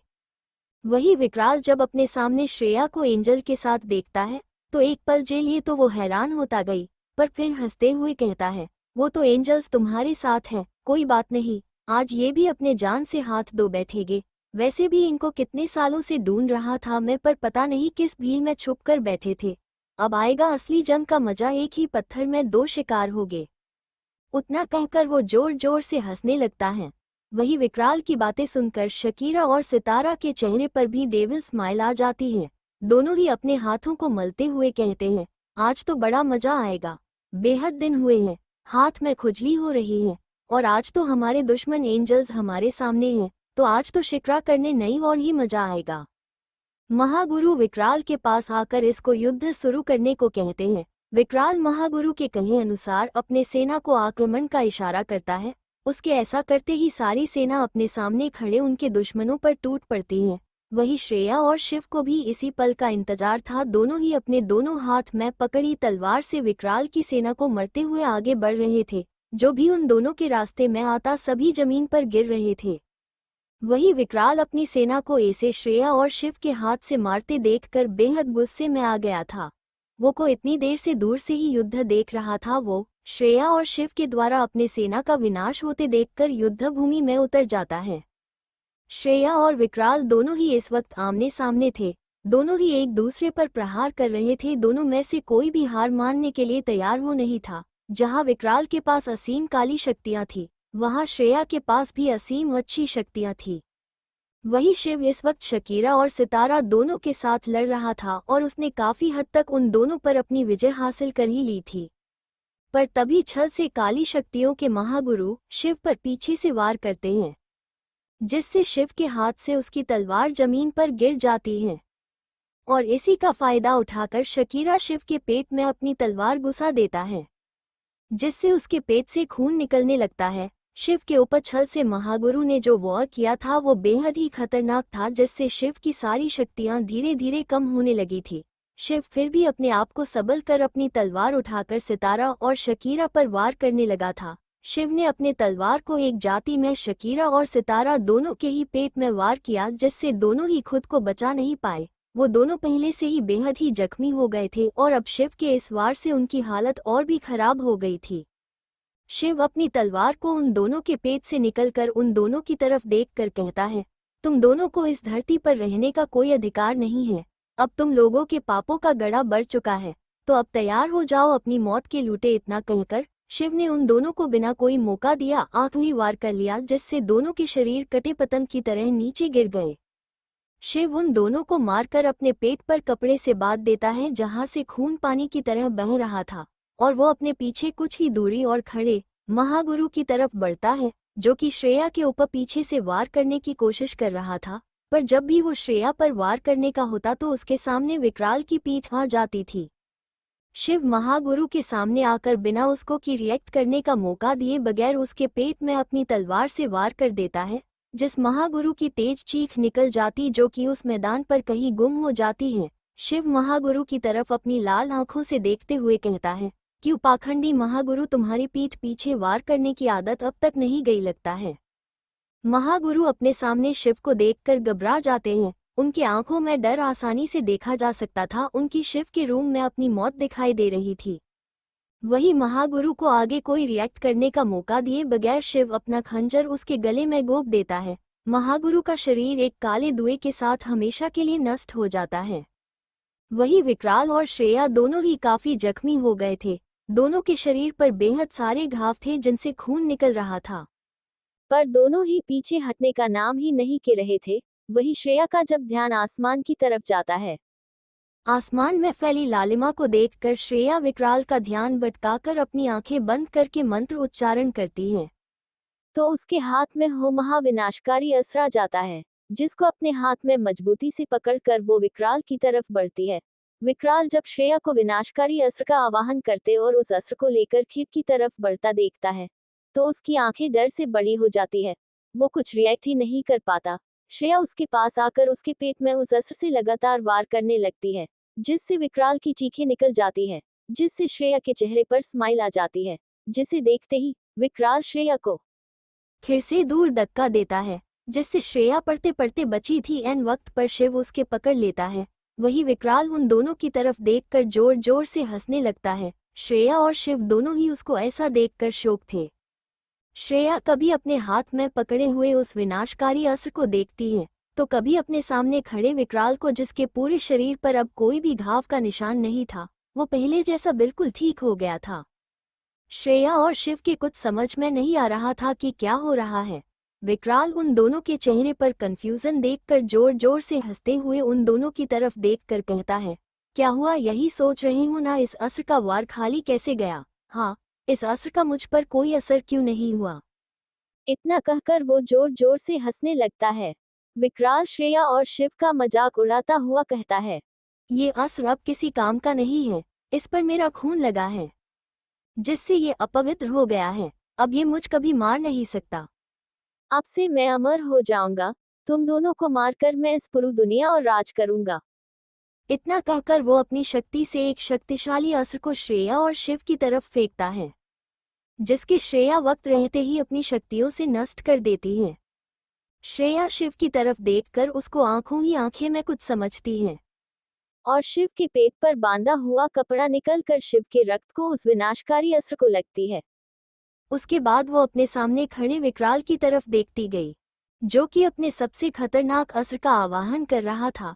तो वो उसके तरफ देखकर डेविल स्माइल करते हुए बिना कोई वक्त गवाए अपने हाथ में पकड़े विनाशकारी अस्त्र से खुद पेट में वार करती है। उसके ऐसा करते ही वो अस्त्र पूरी तरह से श्रेया के खून में रंग जाता है।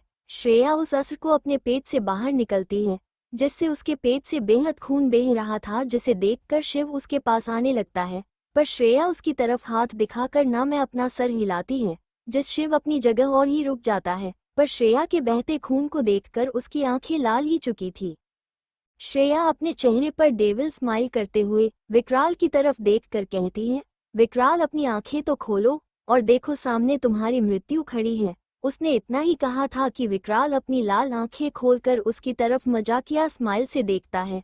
पर जैसी उसकी नज़र श्रेया के हाथ में पकड़े हुए विनाशकारी अस्त्र पर पड़ती है, तो उसकी आंखें बड़ी हो जाती हैं, क्योंकि वो अस्त्र अब पूरी तरह से लाल रंग से नहाया हुआ था और उसमें एक अजीब सी चमक दिख रही थी। श्रेया जब विकराल का ध्यान दूसरी तरफ देखती है, तो वो बिना की वक्त गवाए विकराल की तरफ छलांग लगाकर उसके दिल और उस अस्त्र से वार करती है। उसके ऐसा करते ही विकराल की भयानक चीख उस पूरे ब्लैक आइलैंड पर गूंजती है और विकराल का शरीर बिना जन के नीचे जमीन पर पड़ता है। विकराल नीचे गिरते ही उसकी सारी शक्तियां एक एक करके उसके शरीर से निकल रही थी। उसके आसपास काला धुआं छाया था। विकराल अपनी खुली आंखों से अपने सामने खड़े श्रेया और शिव को देख रहा था। दोनों ही एक दूसरे को पकड़े हुए खड़े थे, दोनों ही सिर से लेकर पांव तक खून से सने हुए थे। अचानक आसमान में बिजली चमकती है और विकराल के ऊपर पड़ती है, जिससे विकराल का पूरा शरीर वही रख हो जाता है, जिसे देखकर श्रेया और शिव के चेहरे पर प्यारी सी स्माइल थी। आज उनका वर्षों पुराना बदला पूरा हो गया था। वही श्रेया ने खुद का बदला पूरा कर लिया था, साथ में उसको उसका जन्म जन्म का प्यार भी मिल गया था। तो दोनों ही बेहद खुश थे। अब फाइनली वो दोनों अपनी लाइफ एक नॉर्मल इंसान की तरह जी सकते हैं। दोनों ही अपनी सारी शक्तियां का त्याग करके वहां से अपनी फैमिली के साथ आवे शहर आ जाते हैं और हंसी खुशी अपनी जिंदगी बिताने लगते हैं। The end. ऐसी और स्टोरी सुनने के लिए मेरे चैनल को सब्सक्राइब कीजिए ताकि आप कोई न्यू स्टोरी मिस ना कर दे। Bye bye.